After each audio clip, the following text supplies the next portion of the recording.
अस्सलाम वालेकुम and very good morning. सुबह पाकिस्तान की एक बेहतरीन और खूबसूरत सुबह के साथ मैं हूं रुशना ज़मीर और मेरा साथ दे रहे हैं हाफिज नजमुस्ताक। उम्मीद करता हूँ आप लोग खैरियत से होंगे, जहाँ पर भी होंगे खुशबाश होंगे। अल्लाह आप सभी को महफूज रखे। आमीन। कुरान करीम में इरशाद बारी ताला है, इन्नल्लाह यर्ज़ुक़ु मन यशाउ बिग़ैरि हिसाब, जिसका ये मफहूम है कि अल्लाह जिसे चाहे बेहिसाब रिस्क देता है। तो आजकल की सूरत हाल हो, अच्छी हो बुरी हो, जो भी आपके आसपास सूरत हाल हो, उसमें मेरी ये दुआ है कि अल्लाह आप सभी को हलाल रिस्क से नवाजे और हलाल रिस्क कमाने की तरफ ही आप लोगों को राग़िब करे और आप लोग अच्छे तरीके से अपनी फैमिली का ख्याल रख सकें, अपने बच्चों की परवरिश कर सकें और एक अच्छा लाइफस्टाइल जो है वो गुजार सकें। बिल्कुल, और इसमें कंपैरिजंस करने की ज़रूरत नहीं होती मेरे ख्याल से। जब आप लाइफ में कुछ भी कर रहे होते हैं तो आप ये ना सोचें कि उसके पास ये चीज़ है तो मेरे पास क्यों नहीं है। अगर आपके पास कोई चीज़ है तो मेरे ख्याल से हर तरीके से अल्लाह ताला ने ना एक बैलेंस क्रिएट किया हुआ है। तो बैलेंस के तरीके से हर एक इंसान को अपने अपने अलग तरीके से नवाजा गया है और शायद आपके पास जो चीज़ है वो किसी और के पास ना हो। तो कंपैरिजन करने की बजाय जो चीज़ें आपके पास हैं उनके ऊपर खुशी मनाएं और उस पर शुक्रगुजार हो। बेशक जितना आप शुक्रगुजार होंगे उतना ही अल्लाह आपको मजीद नवाजेगा। आगे बढ़ते हैं, प्रोग्राम का बाकायदा आगाज करते हैं। पाकिस्तान क्रिकेट टीम का आज मैच खेला जाएगा चेन्नई के चिदम्बरम स्टेडियम में। जनूबी अफ्रीका जो इस वक्त की वर्ल्ड कप 2023 की सबसे स्ट्रॉन्ग टीम नजर आ रही है, उनके साथ अभी तक वो मैच कोई नहीं हारे और लगातार जो जीत पे जीत का सिलसिला चल रहा है। और पाकिस्तान की तरफ से भी अब चारों मैचेस जीतने होंगे तभी हम लोग सेमीफाइनल तक रसाई मुमकिन बना सकेंगे। चेन्नई के चिदम्बरम स्टेडियम की अगर बात करें तो लास्ट टाइम ही हम लोगों ने देखा कि बैटिंग विकेट थी और बॉलिंग को काफ़ी जो है वो स्ट्रॉन्ग जो है ना वो मुखालफत का सामना रहा। लेकिन अब देखना ये होगा कि आज चेन्नई के ये चिदम्बरम स्टेडियम में किस तरीके से मैच खेलेगी हमारी पाकिस्तानी टीम और जनूबी अफ्रीका। दोनों ही ग्रीन शर्ट्स जो है वो आमने सामने हैं। सो लेट्स सी कि कैसा रहेगा मैच। आज नहीं, मैच कल है 27 अक्टूबर को है। हम थोड़ा सा कंफ्यूज करेंगे क्योंकि हम बड़ी उसमें है, एक्साइटमेंट में है कि पाकिस्तान का अगला मैच कैसा होगा। तो एक्साइटेड है, आज से जाहिर है डेफिनेटली सारी तैयारियां शुरू हो जाएंगी और वो एक्साइटमेंट भी डबल ट्रिपल हो जाएगी कि कैसा मैच खेला जाएगा, क्योंकि ये मैच पाकिस्तान के लिए बहुत ज़्यादा अहम है। बल्कि आने वाले तमाम 4 मैचेस पाकिस्तान के लिए बहुत ज़्यादा इंपॉर्टेंट है ताकि पॉइंट्स टेबल पे आपकी पोजीशन जो है वो बरकरार रहे। और डेफिनेटली 4 मैचेस हैं तो 8 पॉइंट्स अगर हमें मिलेंगे तो ही हम पॉइंट्स टेबल पे अपनी पोजीशन बिल्कुल। लेकिन हम लोग अगर दूसरी तरफ देखें, जो कल का मैच हुआ है नीदरलैंड और ऑस्ट्रेलिया के दरमियान, उसमें ऑस्ट्रेलिया के ग्लेन मैक्सवेल ने 40 गेंदों पे जिस किस्म की सेंचुरी जड़ी है और वो कह रहे थे कि क्या कमाल के जिस किस्म की शॉट्स देखने को मिली है। और जितने भी शायकीन गए होते हैं, ये बैटिंग विकेट होने का शायद मकसद ही ये होता है कि लगातार चौके छक्के लग रहे हों और हर तरफ जो है वो एक ऐसा समा हो कि मैच गर्म नजर आए। तो कल बहुत ही एक एक्साइटिंग मैच था वर्ल्ड कप 2023 का और वो होप के इसी तरीके से बहुत सारे मैचेस और भी देखने को मिलेंगे। वेल डन ग्लेन मैक्सवेल, उन्होंने जिस तरीके से परफॉर्मेंस की, अभी तक कोई भी वर्ल्ड कप में इतनी शानदार परफॉर्मेंस करते हुए नजर नहीं आया। ऑल्दो टीम थोड़ी सी कमजोर थी नीदरलैंड सामने, लेकिन फिर भी नीदरलैंड क्वालिफाई करके आई है। सो ग्रेट टीम बन सकती है। अफगानिस्तान भी एक वक्त में ऐसी टीम थी लेकिन अफगानिस्तान भी ग्रो कर रही है। वेल इस पर शामिल करते हैं अपने स्पोर्ट्स एनालिस्ट को। हमारे साथ मौजूद है शाकिर अब्बासी। अस्सलाम वालेकुम Shakir, thank you so much for giving us your time. उम्मीद करता हूँ आप खैरियत से होंगे। शाकिर बताइएगा क्या उम्मीदें वाबस्ता है कल के मैच से और ये मैच फैसला कर देगा कि पाकिस्तान सेमीफाइनल में जाएगा नहीं जाएगा। ऑल्दो फैसला तो चारों मैचेस से होना है, लेकिन कल अगर हम हार गए तो फिर तो बाहर, अगर जीत गए तो फिर उम्मीदें जो है वो जिंदा रहेंगी।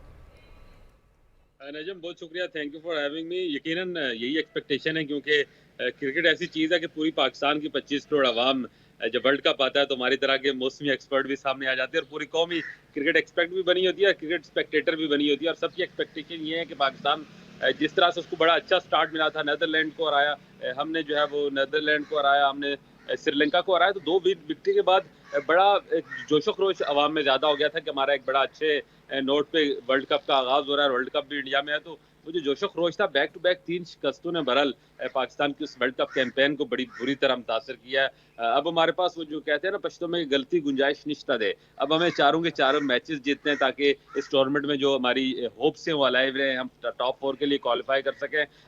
शिकस्तें खास करके इंडिया की शिकस्त, उसके बाद जो अफगानिस्तान की शिकस्त है, उसने एक तरह की हमारी टीम की जो एक उम्मीदें थी उसकी बल कमर तोड़ के रख दी। और फिर उसी तरह मायूसी भी बहुत ज़्यादा आपने देखी होगी, आप हम सब जो है वो शिकस्त के बाद मायूसी कि पाकिस्तान अफगानिस्तान से कभी नहीं आ रहा था। लेकिन हमें क्योंकि निजी चैनल्स पर गुफ्तगू करते हुए काफ़ी नाउमीदी फैला चुकी है, तो ये स्टेट चैनल है, कोशिश करेंगे कि उम्मीद फैलाएं, लोगों को उम्मीद दें कि जो आने वाले 4 मैचेस हैं साउथ अफ्रीका समेत, ये ऐसी वो टीम है जिसको पाकिस्तान ने बारहा हराया। पाकिस्तान एक ऐसी टीम है वो कमज़ोर से कमज़ोर टीम के साथ हारने की सलाहियत भी रखती है, तो मजबूत से मजबूत टीम को हराने की सलाहियत भी रखती है। तो उम्मीद बहरहाल बड़ी पॉजिटिव है हमारे पास। उम्मीद रखने के अलावा ऑप्शन भी शायद अब कोई नहीं है।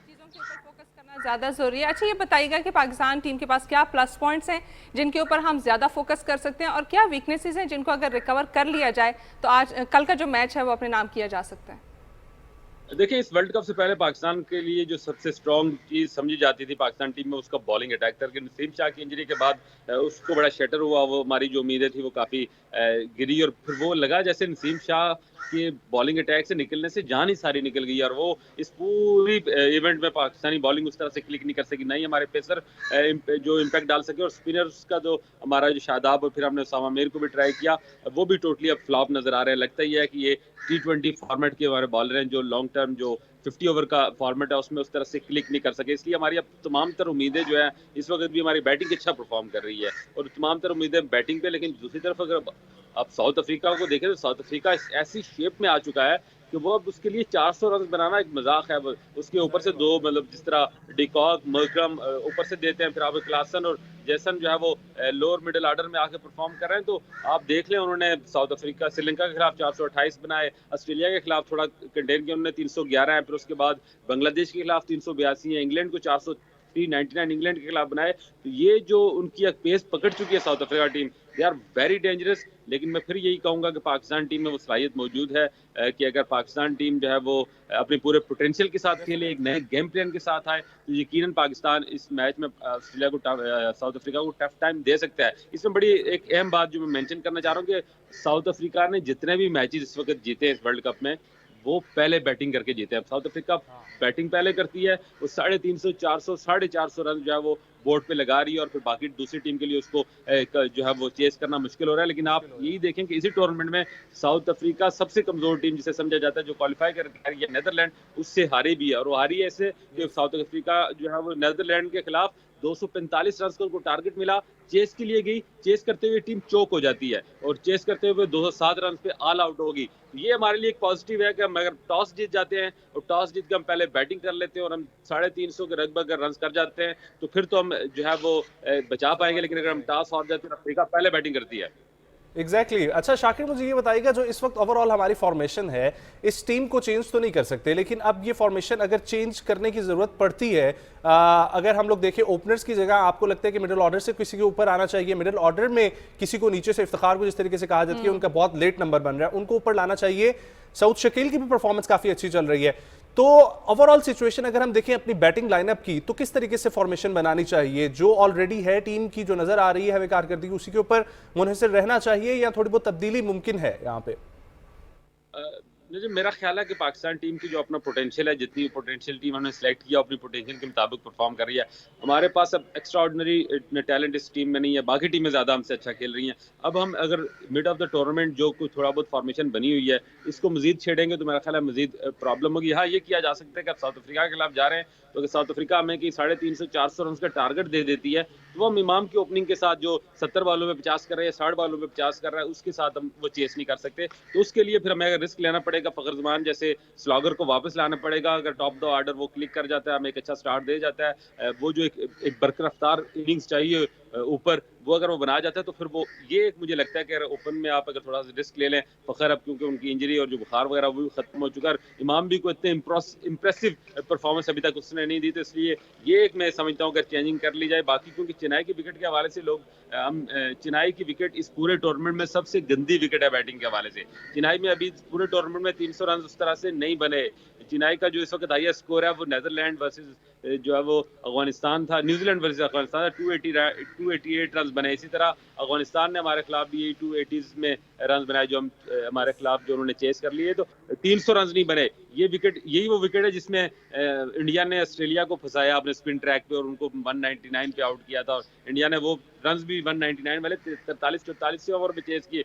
तो चेन्नई की विकेट ऑल टुगेदर दूसरी विकेट से बड़ी डिफरेंट है। अब यहाँ अगर हमारे पास स्पिन, हमारी बदकिस्मती ये है कि हमारे स्पिनर न शादाब उस तरह से अप टू द मार्क है, और हमने उसामा मीर को भी लाया, तो वो भी हमें बस 3-4 ओवर के बॉलर नजर आ रहे हैं। उनके पास भी वो एक कंसिस्टेंसी और वो जो एक लॉन्ग टर्म फॉर्मेट में या वनडे टेस्ट में तजुर्बा चाहिए होता है, उसकी कमी वो वाज़ह नजर आ रही है। इसलिए ये हमारे लिए जरा एक परेशान कुन है। इसमें फिर हमें स्पिन डिपार्टमेंट को मजबूत करने के लिए हमारे पास एक आगा की सूरत में एक डिफरेंट ऑप्शन मौजूद है कि अगर हम सलमान अली आगा को डाल लेते हैं कहीं शादाब या उसामा मीर की जगह, या फिर कि कोई और इस तरह का कॉम्बिनेशन बना लिया जाए। तो ये इस तरह की वेरिएशन तो की जा सकती है, ड्रास्टिक कोई ओवरऑल हम अपने जो हमारा एक बना हुआ है प्लेइंग 11 उसको चेंज करके तो हम ज़्यादा चौक होने का खतरा है। प्लेइंग 11 के साथ ही हमें जानना चाहिए। अच्छा शाकिर, ये बताइएगा कि अगर हम टॉस नहीं जीतते और जनूबी अफ्रीका पहले बैटिंग को प्रेफर करता है तो हमें ऐसी क्या स्ट्रेटेजी अपनानी चाहिए ताकि उनको एक छोटे स्कोर की तरफ हम लिमिटेड कर सकें? देखें, जनूबी अफ्रीका अगर टॉस जीत जाता है तो मैं आपको बताऊं कि आधा मैच फिर वो टॉस पे ही जीत जाएगा, क्योंकि वो टीम है जो इस टूर्नामेंट में सबसे फेयरलेस क्रिकेट खेल रही है। उनको ये नहीं परवाह कि उनके सामने बांग्लादेश खेल रहा है, नीदरलैंड खेल रहा है, ऑस्ट्रेलिया खेल रहा है, पाकिस्तान खेल रहा है। वो आते हैं अपनी नेचुरल गेम खेलते हैं और जिस तरह डिकॉक ऊपर से उनको स्टार्ट दे रहे हैं, मकरम जिस तरह से आके उनको जब मिडिल ऑर्डर में जो है वो सपोर्ट कर रहे हैं और फिर नीचे आप क्लासन और जैसन की देख लें डाउन द ऑर्डर, मतलब ये वो टीम है जो 8-10 नंबर तक खौफनाक बैटिंग कर रही है इस टूर्नामेंट में। उनके हाथ खुल चुके हैं, उनका खौफ खत्म हो चुका है। वो अब इतनी दिलेरी से साउथ अफ्रीका खेल रहा है कि हमें बहुत जबरदस्त गेम प्लान के साथ आना पड़ेगा। उसके लिए हमारा इनिशियली जो हमारा शाहीन का स्पेल होगा उसको हमें रीप्लान करना पड़ेगा, उसको रीथिंक करना पड़ेगा कि अगर हमें टॉप ऑर्डर में हम 2-3 विकेट उनकी गिरा जाते हैं तभी हम इस काबिल होंगे कि 350 पर अगर हम कंट्रोल कर जाते हैं साउथ अफ्रीका तो फिर तो हमारे चांस हैं। लेकिन अगर वही साउथ अफ्रीका जो जिसने जो है वो 399 इंग्लैंड के खिलाफ लगाया, जिसने जो है वो 428 श्रीलंका के खिलाफ बनाए, वो अगर हमारे खिलाफ 350 से ऊपर कर गया तो उनकी बॉलिंग भी बड़ी रिदम में है तो फिर हमारे लिए मुश्किल हो जाएगी। इसलिए दुआ आप सबसे पहले ये करके हम टॉस जीतें, टॉस जीतकर हम बैटिंग करके हम एक रिस्पेक्टेबल टोटल 300 प्लस का लगा दें साउथ अफ्रीका के लिए, फिर कोई चांसेस हैं कि हमारी बॉलिंग में इतनी जान है। क्योंकि अब हमें विकेट भी कैसी मिलती है, क्योंकि ये आईसीसी का इवेंट लग नहीं रहा, ये तो हमें लग रहा है बीसीसीआई का इवेंट है कि वहां पर विकेटें बिल्कुल पाकिस्तान को टफ विकेट्स दी जा रही हैं। आप देख लें अफगानिस्तान के खिलाफ भी हम अफगानिस्तान के खिलाफ भी हम मर के हमने जो है वो 280 में हम गए, तो ये जरा हमारे लिए मुश्किल है। लेकिन let's hope for the best. हमें अब उम्मीद नहीं तोड़नी, यही हमारी टीम है, यही लड़के देखें मैदान जंग में जो है वो ना तो घोड़े चेंज किए जाते हैं, ना जो है वो शासवार चेंज किए जाते हैं, ना हमारे कमांडर चेंज हो सकते हैं। बाबर आजम को उनकी टीम को इस वक्त जरूरत है कि पूरी कौम जो भी हमारी तरह के मौसमी क्रिकेट एक्सपर्ट है वो सपोर्ट करें। अच्छा शाकिर, ये भी कुछ बहस चल रही है बाबर आजम की कैप्टनसी के हवाले से, सो कैप्टनसी के ऊपर आपका क्या पॉइंट ऑफ व्यू है? फिर हमारी जो 3 फास्ट बॉलर्स हैं, हारिस रऊफ, शाहीन और हसन, तो उनकी परफॉर्मेंस के ऊपर भी जरा एक दफा बात करें।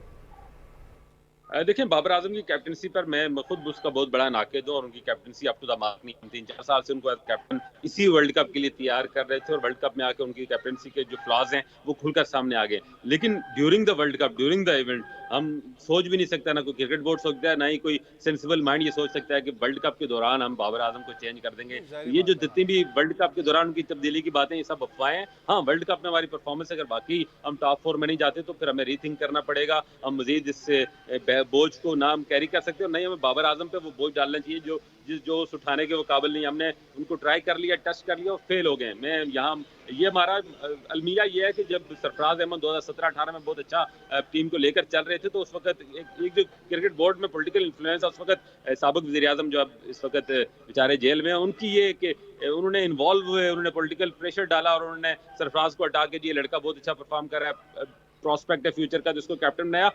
कैप्टन के लिए आपको अच्छा प्लेयर होना ही सिर्फ जरूरी नहीं है, कैप्टन के लिए आपको एचआर आनी चाहिए, आपको मैनेजमेंट आनी चाहिए, मीडिया फेस करना आना चाहिए, लड़कों को जोड़ना चाहिए। ये लीडरशिप क्वालिटीज होती हैं, वो एक डिफरेंट चीज है। एक अच्छा बैट्समैन होना एक डिफरेंट चीज है।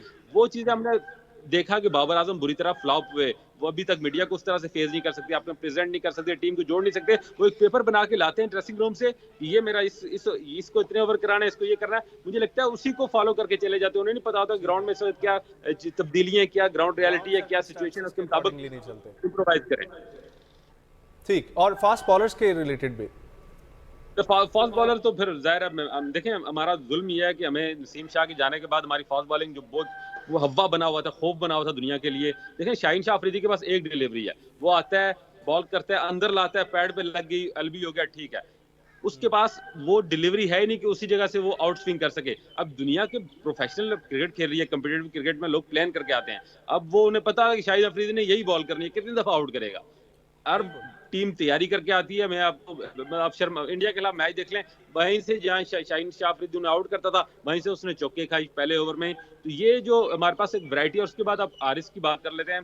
मैं कहता हूं कि अगर आपको नई अकल आती, खुद आपको कोई समझाने वाला नहीं है, तो इतना अच्छा आपके पास एक रोल मॉडल है बुमराह की सूरत में। इस वर्ल्ड कप में बुमराह जो लाइन और लेंथ और जो लाइन लेके एक कॉरिडोर उसने सेट किया हुआ है, वो रिकवर कर रहा है अपनी इंजरी से। उसने अपने आप को रीडिजाइन किया, अपना अपना रन अप छोटा किया, अपनी जो उसकी जो कमजोरियां थी उसको साइड करके जो अपनी स्ट्रेंथ पे गया, और वो अपनी लाइन और लेंथ के साथ बॉल करके अपनी कामयाबी दे रहा है। हमारे लड़के ना उनके पास लेंथ है ना लाइन है, एक कॉरिडोर में रख के फिर वही वाली बात पे हम लोग वापस आते हैं शाकिर कि हमें जो है वो उम्मीद का दामन नहीं छोड़ना चाहिए और उम्मीद के साथ ही हम लोग वाबस्ता रहेंगे। Well, thank you so much Shakir Abbasi for joining. अच्छा लगा आपसे बात करके। और ख्वातीनो हजरात, वही वाली बात की, उम्मीद का दामन हम लोगों ने नहीं छोड़ना और दुआएं भी करते रहना है, क्योंकि इस वक्त ज़रूरत है हमारी टीम को दुआओं की। ज़रा सपोर्ट और अच्छे तरीके से हम लोग जो है, आई नो कि पूरा पाकिस्तान क्रिकेट से बहुत प्यार करता है, क्रिकेट टीम से बहुत प्यार करते हैं, और डेफिनेटली उसी तरीके से हम लोगों ने जितने तमाम मैचेस एंजॉय किए हैं, हम ये आने वाला कल का मैच भी एंजॉय करेंगे और उम्मीद करेंगे कि अच्छी क्रिकेट देखने को टॉप में जब हमारी टीम होती है तो डेफिनेटली तब हम सपोर्ट कर रहे होते हैं, जब डाउनफॉल की तरफ जा रही है तभी सपोर्ट की जरूरत होती है। डेफिनेटली आगे बढ़ेंगे और अगले टॉपिक बहुत इंटरेस्टिंग और बहुत अहम टॉपिक है। साबिक वजीर आजम पाकिस्तान मोहम्मद नवाज शरीफ की कोर्ट हियरिंग से रिलेटेड एवनफील्ड और अल अजीजिया स्टील मिल्स रेफरेंसेस में सजा के खिलाफ अपीलें जो है वो आज नैब भी उसमें शामिल है। मुतफरक दरख्वास्तों पर समाअत होनी है इस्लामाबाद हाई कोर्ट में, और समाअत में जो कुछ आज की एक्टिविटीज़ होंगी वो आपको दिन भर पाकिस्तान टेलीविजन पर अपडेट मिलती रहेगी। लेकिन आज होने क्या जा रहा है, justice Aamir Farooq chief justice और जस्टिस मियां गुल हसन औरंगजेब समाअत करेंगे। इसी के ऊपर अपडेट लेते हैं। हमारे साथ senior reporter Pakistan television news जनाब बिलाल शेख मौजूद हैं। अस्सलाम वालेकुम बिलाल साहब, बहुत शुक्रिया प्रोग्राम में शामिल होने के लिए। क्या अपडेट है सर आज के हियरिंग से रिलेटेड, और नैब से अदालत ने किन किन नकात पर जो है वो जवाब तलब कर रखा है?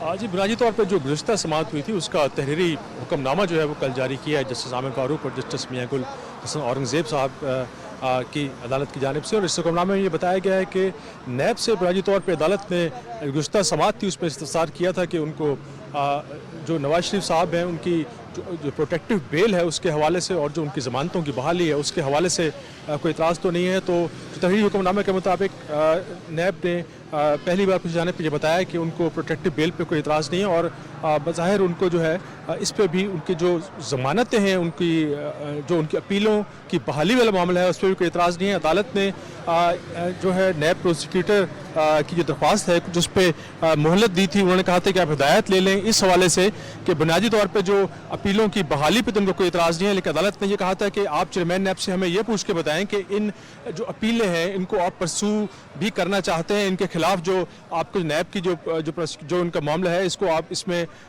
इसके खिलाफ जाना चाहते हैं, इसको परसू करना चाहते हैं या नहीं करना चाहते। इस हवाले से आज नैब ने अदालत को जो है वो बताना है। 2:30 बजे केस की समाअत है और ऑलरेडी यहाँ पर लोगों की एक बड़ी तादाद जो है यहाँ पर इस्लामाबाद हाई कोर्ट के बाहर जहाँ मौजूद है यहाँ पर जमा होना शुरू हो गई है, और जो यहाँ पर सिक्योरिटी के भी बहुत सख्त इंतजाम हैं, जिससे गुज़श्ता समाअत पर भी हमने देखा ना सिर्फ FC और इस्लामाबाद पुलिस के यहाँ पर बड़ी तादाद में जो अहलकार हैं वो यहाँ पर तैनात हैं। उसके अलावा जो है यहाँ पर हाई कोर्ट का जो अमला है उसकी जानिब से भी यहाँ पर खुसूसी पासेस जो हैं वो जारी किए गए हैं मीडिया के लिए और वकला के लिए, जिनकी बुनियाद पर ही कमरे अदालत में जाने की इजाज़त दी जाएगी इस केस की समाअत के दौरान। जी ठीक है। अच्छा बिलाल, थोड़ा सा बैकग्राउंड बताइएगा कि इन दोनों रेफरेंसेस में क्या इल्ज़ामात आयद किए गए थे साबिक वज़ीर आज़म के ऊपर?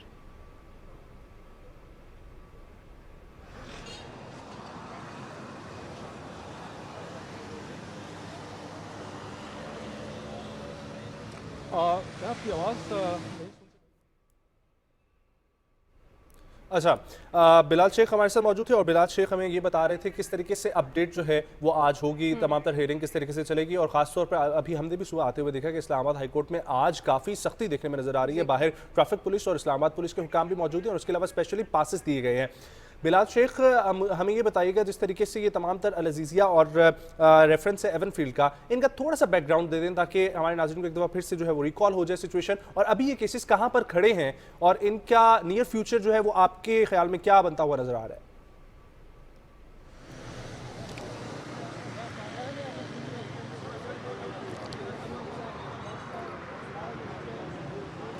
जी बुनियादी तौर पे ये दोनों रेफरेंसेस जो हैं ये 2017 में नैब ने फाइल किए थे, अल अज़ीज़िया और एवन फील्ड रेफरेंसेस, और 2018 में इन दोनों रेफरेंस पे नवाज शरीफ को सज़ा सुनाई गई थी। एवन फील्ड में 10 साल की और अल अज़ीज़िया रेफरेंस जो है इसमें 7 साल की सज़ा सुनाई गई थी। इसके बाद नवाज शरीफ इनमें अपीलों में चले गए थे और इन अपीलों पे जो एवन फील्ड रेफरेंस है उसमें 2018 में ही नवाज शरीफ साहब की जो है वो ज़मानत मंजूर हो गई थी मेरिट पे, और 2019 में अल अज़ीज़िया में मेडिकल ग्राउंड्स पे 8 हफ्ते के लिए इस्लामाबाद हाई कोर्ट ने उनकी ज़मानत मंजूर की थी।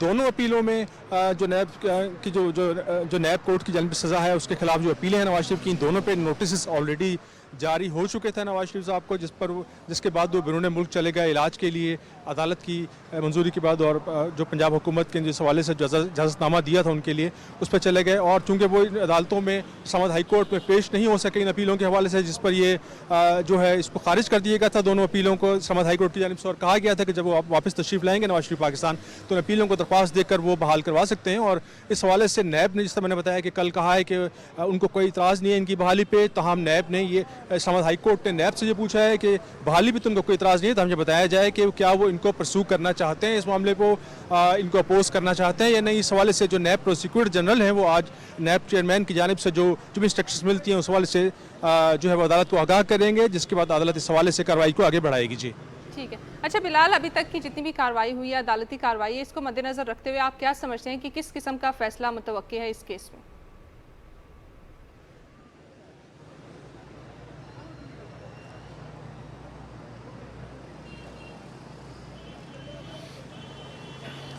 फैसला की जो बुनियादी तौर पे अदालत ने करना है, लेकिन यह है कि जिस तरह मैंने कल भी आपसे सवाल ये पूछा गया था, आपके मैं प्रोग्राम में था, तो जो एवन फील्ड रेफरेंस है बुनियादी तौर पे उसमें तो जिस तरह आपके इल्म में है कि मरीम नवाज़ जो नवाज शरीफ साहब की बेटी हैं और उनके जो दामाद हैं कैप्टन सफदर, वो तो ऑलरेडी बरी हो चुके हैं एवन फील्ड में, और इस नवाज शरीफ इसलिए बरी नहीं हो सके थे चूँकि वो बैरून मुल्क थे और वो अदालत में नहीं पेश हुए, इसलिए तो उनकी बरियत तो इसमें यकीनी तकरीबन है। जहाँ तक अल अज़ीज़िया का मामला है, अल अज़ीज़िया में भी जो जज हैं अरशद मलिक, उनके हवाले से जो बयानात हैं वो पाकिस्तान के तमाम मीडिया में आ चुके हैं, और इस वाले से ये चीज़ जो इसमें मालाफाइडी जो है वो सामने आ चुकी है, तो उसके हवाले से बज़ाहिर वो केस में भी इतनी जान दिखाई नहीं देती, और इस हवाले से भी फ़ैसला जो वो हो जाएगा। लेकिन चूँकि ऑलरेडी नवाज शरीफ साहब का जो बुनियादी मामला था वो ये था कि उनकी जो अपीलें हैं वो गैर हाज़िरी पर खारिज कर दी गई थी, तो पहला जो मामला है अदालत के सामने वो ये इन अपीलों की बहाली का है,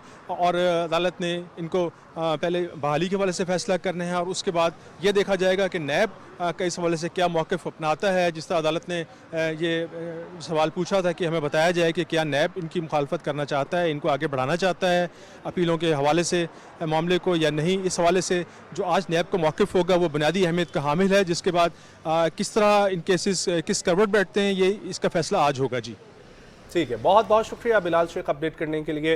नुमाइंदा PTV न्यूज़ मौजूद थे, और आज साबिक़ वज़ीर-ए-आज़म पाकिस्तान मोहम्मद नवाज शरीफ के अल अज़ीज़िया और एवन फील्ड रेफरेंस की समाअत इस्लामाबाद हाई कोर्ट में कुछ देर बाद जो है वो शुरू होने वाली है। आगे बढ़ते हैं, दुनिया की तरफ बढ़ते हैं, और जो दुनिया में एक मुद्दा इस वक्त बहुत ही हाईलाइटेड है, जिसके ऊपर डिस्कशन भी बहुत ज़्यादा हो रही है, सोशल मीडिया पे भी आपको नजर आ रहा है, तमाम तर TV चैनल्स के ऊपर भी इसकी तमाम तर कवरेजेस नजर आ रही हैं, बल्कि इंटरनेशनली भी हर जगह पे इसकी कवरेज है, लेकिन ये मुद्दा फिलहाल जो है वो सुलझाया नहीं जा रहा, और वजह यह है कि तमाम तर जो बैरूनी ताकतें हैं वो इसमें उस तरीके से भरपूर साथ नहीं दे जिस तरीके से उनको देना चाहिए। स्पेशली अगर हम बात करें बिल्कुल UN की बात करें तो किरदार इस तरीके से नहीं था जिस तरह से होना चाहिए था, लेकिन पिछले 2-3 दिनों में आप देखें कि इसमें पेशरफ्त होते हुए नज़र भी आ रही है, और पाकिस्तान ने भी इसमें अपना किरदार निभाया है। और जिस तरह से आप देख रहे हैं कि अस्पतालों, स्कूल्स, रिहायशी इलाकों, इसके साथ साथ जितने भी रिफ्यूजी कैंप्स हैं उनके ऊपर भी बम्बार्डमेंट कंटिन्यूसली जारी है, और देखें तो सबसे ज़्यादा जिसमें इफेक्ट हो रहे हैं वो बच्चे हैं। और एक और चीज़ सबसे ज़्यादा मेंशन करना यहाँ पर ज़रूरी है, कल अक़वाम मुत्तहिदा के हवाले से अक़वाम मुत्तहिदा में ये ख़ुसूसी तौर पर एक अमेरिका की तरफ से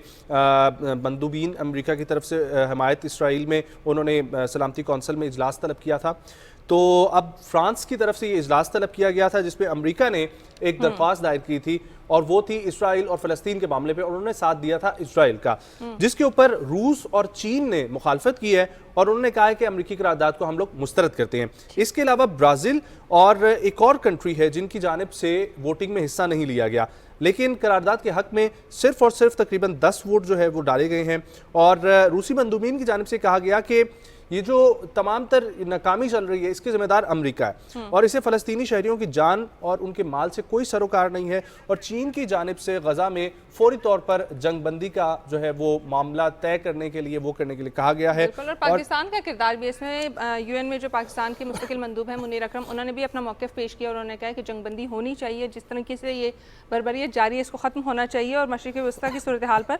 सलामती कौंसिल में आला सतह के मुबाहिसे में दौरान खिताब उन्होंने ये बातें की और उनका कहना था कि ज़ालिमाना जराइम के ज़िम्मेदारों को कटहरे में खड़ा करना बहुत ज़्यादा ज़रूरी है। इसी पर बात करेंगे, हमारे साथ सीनियर अरब सहाफ़ी मौजूद हैं जनाब अब्दुर्रहमान मतर साहब। अस्सलाम वालेकुम सर, बहुत शुक्रिया वक्त निकालने के लिए, उम्मीद करता हूँ आप खैरियत से होंगे। अब्दुर्रहमान साहब, ये फरमाइएगा कि जो तमाम तर सूरत हाल चल रही है इस पर अक़वाम मुत्तहिदा अब उस तरीके से इन्वॉल्वमेंट उसकी नज़र आ रही है, हमने एंटोनियो गुतरेस के बयानात भी देखे, उसके बाद अब सिलसिला ये चल रहा है कि जो दरख्वास्त दायर की गई थी, जो करारदाद थी, उसको मुस्तरद कर दिया गया।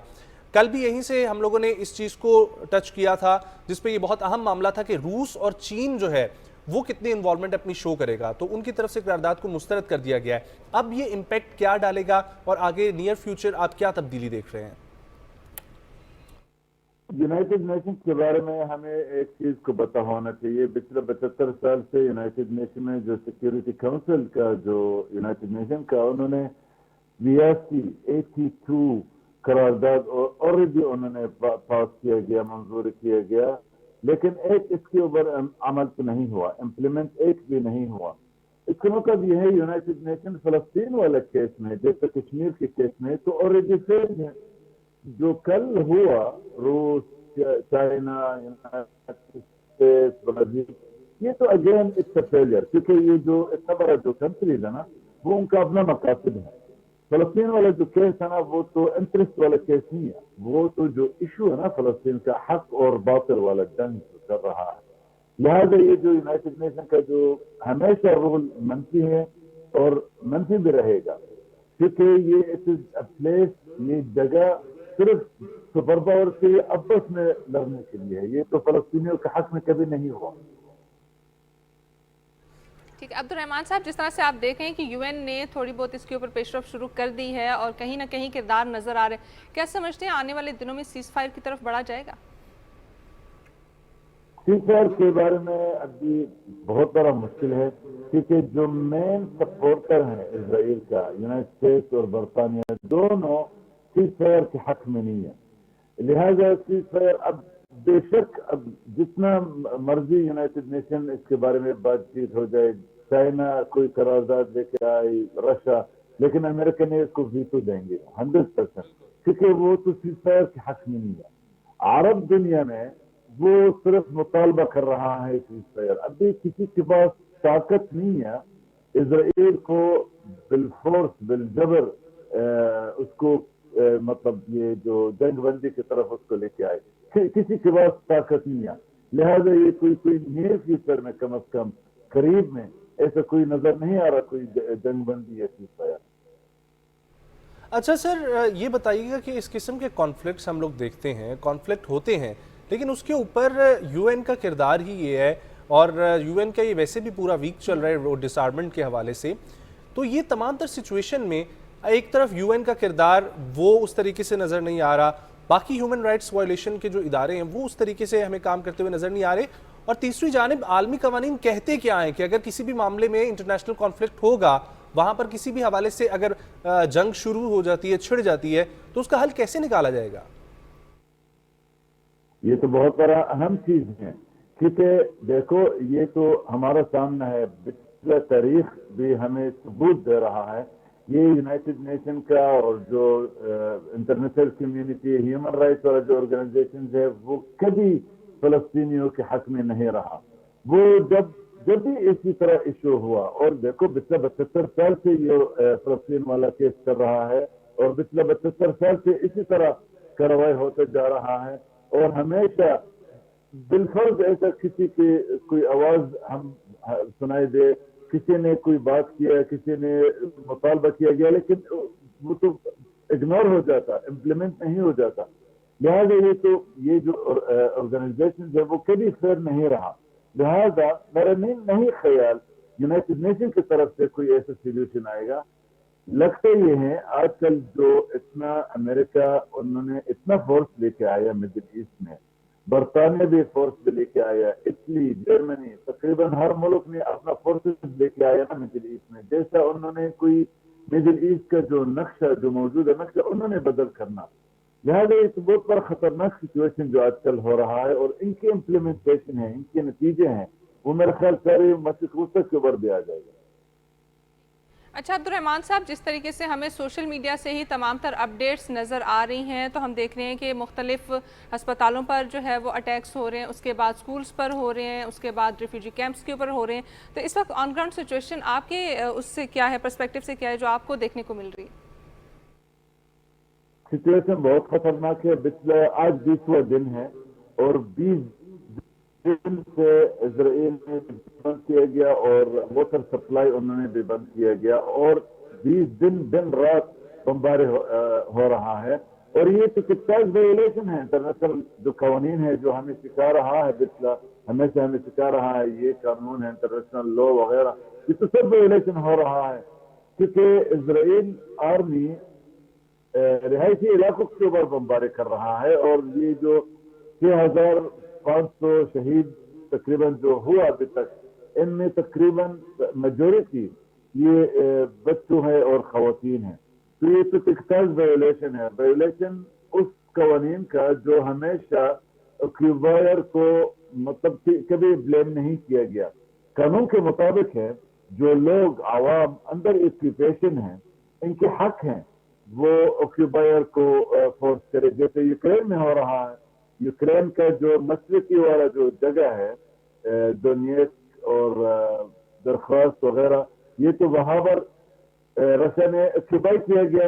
अब यूक्रेन वाला जो लोग है, जो वहां पर डिफेंस कर रहा, सारी दुनिया उसको सपोर्ट कर रहा है, क्योंकि हमेशा जो लोग अंदर ऑक्यूपेशन है, इनके हक है मुजाहमत का। फलस्तीन में केस इसी तरह अनफॉर्चुनेटली इसी तरह इम्प्लीमेंट नहीं हुआ। मकबूजा फलस्तीन जो आवाम मुजाहमत कर रहा है, मतलब ये कानून के मुताबिक भी है, लेकिन उसको कोई सपोर्ट नहीं कर रहा, सपोर्ट उसको मिल रहा ऑक्यूपायर को। ये तो टेक्सटाइल वायोलेशन, वो खुद जो उन्होंने कवानीन में लिखा हमें सिखाया, वो खुद उसको वायोलेट कर रहा है। ठीक। अच्छा अब्दुर्रहमान मतर साहब, ये फरमाइएगा, हमारे पास कुछ अपडेट्स आ रही हैं कल से, उसके हवाले से मैं आपसे पूछना चाहूंगा कि आपके पास क्या इन्फॉर्मेशन है। शाम में भी सुना है कि इस्राएली बमबारी शुरू हुई है कुछ इलाकों में, उनके जनूब मशरकी इलाकों में गालबन, तो उसके हवाले से क्या अपडेट्स हैं और उसकी वजह क्या सामने आ रही है? क्योंकि कोई ऐसा कुछ लोग भी इजराइल की मुजाहमत के जिद्दोजहद करना कोशिश कर रहा है, शाम की तरफ से है, उर्दन की तरफ से, लेबनान की तरफ से है, और इसकी जवाब इजराइल आर्मी की तरफ आ रहा है। इजराइल आर्मी तकरीबन पिछले 12 साल से मुसलसल अटैक कर रहा है, शाम के अंदर है, और ये तो टेक्सटाइल वायोलेशन है। इसके बावजूद किसी ने मतलब इजराइल को मना नहीं किया गया। इशू ये है, इस वक्त हमारा सामने है, दुनिया के सामने है, अमेरिका की तरफ से और यूरोप की तरफ से ओपनली खुलेआम सपोर्ट मिल रहा है इजराइल को। अमेरिका ने 2 एयरक्राफ्ट कैरियर को भेजा इजराइल को, और उन्होंने $8 अरब का प्लेजेस ऐलान किया गया इजराइल आर्मी को सपोर्ट करने के लिए, सिर्फ हमास के खिलाफ है। तो इतना बड़ा सपोर्ट उसको मिल रहा है, और बेशक हमेशा इनकी वार्निंग ये है, ये ना हो, ये तो कॉन्फ्लिक्ट है ना इजराइल और हमास के दरमियान गजा में, ये एक्सटेंड नहीं ना हो जाए। लेकिन मेरे ख्याल ये एक्सटेंड होने वाला है, क्योंकि तकरीबन शाम और लेबनान और उर्दू और मिस्र में जो मुजाहमत करने वाला लोग हैं, जो हर्रियत पसंद करने वाला जो लोग हैं, वो कर रहा है कुछ न कुछ, जितने इनके पास अवेलेबल रिसोर्सेज हैं, और इजराइल आर्मी उसको भी अटैक कर रहा है। इशू ये है, ये जो डाटा के बारे में आपने पूछा, डाटा तो बहुत बड़ा मतलब परेशान वाला डाटा है। 20 दिन से दिन रात बमबारी हो रहा है। 12 हॉस्पिटल गजा के अंदर है, वो आउट ऑफ सर्विस हो गया। 25 हेल्थ सेंटर वो भी आउट ऑफ सर्विस हो गया। यूनाइटेड नेशन का जो स्कूल और रिफ्यूजीज कैंप के ऊपर भी अटैक हो रहा है, कोई जगह महफूज नहीं है। अच्छा अब्दुल रहमान साहब, जिस तरह से आप देख रहे हैं कि पाकिस्तान ने यूएन में अपना मौक़िफ़ पेश किया है और उसके ऊपर बात की है कि इसराइल को कटहरे में लाना चाहिए, क्या समझते हैं? OIC की कॉन्फ्रेंस भी हुई है कुछ दिन पहले, लेकिन उस तरीके से कोई पॉजिटिव रिस्पांस नहीं नज़र आ रहा मुस्लिम कंट्रीज़ की जानिब से।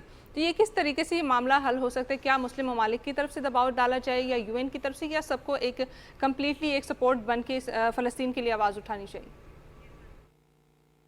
बिल्कुल सबके लिए आवाज उठाना चाहिए, क्योंकि अरब लीग का भी मीटिंग हुआ, OIC का मीटिंग हुआ, यूनाइटेड नेशंस का मीटिंग हो रहा है, लेकिन अभी तक ऐसा कोई नतीजा नहीं है।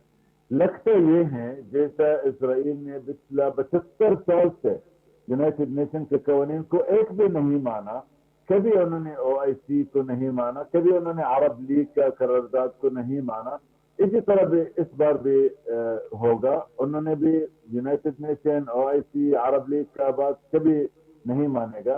लिहाजा मेरा ख्याल यूनाइटेड ने जो हमारा जो अरब दुनिया में और जो मुस्लिम उम्मा वाले जो कंट्रीज है ना, मेरा ख्याल उसको सोचना पड़ेगा, भाई ये तो हमारा बात नहीं सुन रहा है, हमारा करारदाद को एहतराम नहीं कर रहा, इम्प्लीमेंट नहीं कर रहा, तो उनके मतलब OIC में बिलखुसूस उनको सोचना पड़ेगा, कोई आइडियाज है, कोई और तरीका हो सकता, किसी और तरीके से प्रेशर डालना चाहिए, उसको नजरसानी करना पड़ेगा, उसको सोचना पड़ेगा, भाई ये तो कभी हमारा बात नहीं सुना, कभी हमारा बात एहतराम नहीं किया, और हमारा जो मुसलमान भाई मर रहा है, और ये हमारा किबला अव्वल, हमारा मस्जिद अक्सा के अंदर जाता यहूदी सेटलर्स है, वो तौहीन कर रहा है। रिएक्शन होना चाहिए, समझना चाहिए और रिएक्शन होना चाहिए। बिल्कुल आपकी ये बात और ये तजवीज़ दुरुस्त है कि अरब लीग को OIC को मिलकर ये काम करने की ज़रूरत है। बहुत शुक्रिया अब्दुल रहमान मतर साहब आपके वक्त के लिए। ख़वातीनो हज़रात, जो सूरत हाल है उसके ऊपर हम आपको डेली अपडेट करते रहेंगे, लेकिन आप लोग अपनी कंट्रीब्यूशन थ्रू सोशल मीडिया जैसे भी हो सकता है उसको शामिल करें। और जिस तरीके से सोशल मीडिया पे अगर आप कंट्रीब्यूशन दे रहे हैं तो बहुत सारे अकाउंट्स बैन भी हो रहे हैं, क्योंकि मेरे अपने ट्विटर पे जब मैं इस तरह की पोस्ट दे रही थी तो मेरी वो पोस्ट के ऊपर जो है वो कम्युनिटी वायलेशन की स्ट्राइक आई है, और उसके बाद वो पोस्ट मुझे डिलीट करने के लिए भी कहा गया। लेकिन डेफिनेटली अगर आपके अकाउंट्स बंद होते हैं तो आप नए अकाउंट्स बनाएं, लेकिन ये सिलसिला रुकना नहीं चाहिए। और इसी तरीके से तमाम तर सेलिब्रिटीज़ जो पाकिस्तान के हैं और जहाँ जहाँ पर भी हमारी आवाज़ सुनी जा रही है, उर्दू समझने वाले लोग हैं, उनसे हमारी दरख्वास्त है कि खुदारा इनके लिए आवाज़ उठाई जाए। जिस तरीके से हम लोग देख रहे हैं कि world renowned actor actresses Hollywood के बहुत सारे सितारे इसमें शामिल हैं, और उसी में एक बहुत बड़ा नाम जेसन स्टेथन का भी है, जिन्होंने अपनी गाड़ी के ऊपर झंडा नस्ब किया है फ़लस्तीन का। उसके पीछे आप लोग अमेरिका का फ्लैग भी देख सकते हैं, लेकिन आगे उन्होंने बोनट पे बाकायदा तौर पर लगाया है फ़लस्तीन का झंडा, और ख़ुद वो इसको लगा रहे हैं। और ये दूर से किसी ने वीडियो बनाई है जो इस बात की अक्कासी कर रहा है कि वहाँ के लोग ये समझते हैं कि इंसानियत सोच वाक़यात हो रहे हैं। तो डेफिनेटली दुनिया भर में लोग जो है ना वो इस बात को समझ रहे हैं कि ये जुल्म हो रहा है, ये इसराइल बर्बरियत का वो जो निशान बना रही है जिस तरीके से फ़लस्तीन को, वो किसी से ढकी छुपी मिसाल नहीं है। हम लोग बचपन से ये सुनते आए हैं, देखते आए हैं कि कभी मस्जिद अक्सा पे हमला हो रहा है, कभी यरूशलेम में हो रहा है, कभी किस तरीके से फ़लस्तीनियों को एक साइड पे कर दिया जाता है। लेकिन आज हम लोग देखें तो फ़लस्तीन में जो पिछले 18-19 रोज़ से सूरत हाल है, ये पूरी दुनिया में कहीं पर और सूरत हाल इससे पहले नहीं देखी गई। एटलीस्ट मैंने अपनी ज़िंदगी में उस तरीके से नहीं देखी सिचुएशन। सिर्फ और सिर्फ न्यूक्लियर वॉरफेयर इस्तेमाल करना रह गया, बाकी तो कोई चीज़ छोड़ी नहीं है इसराइल ने।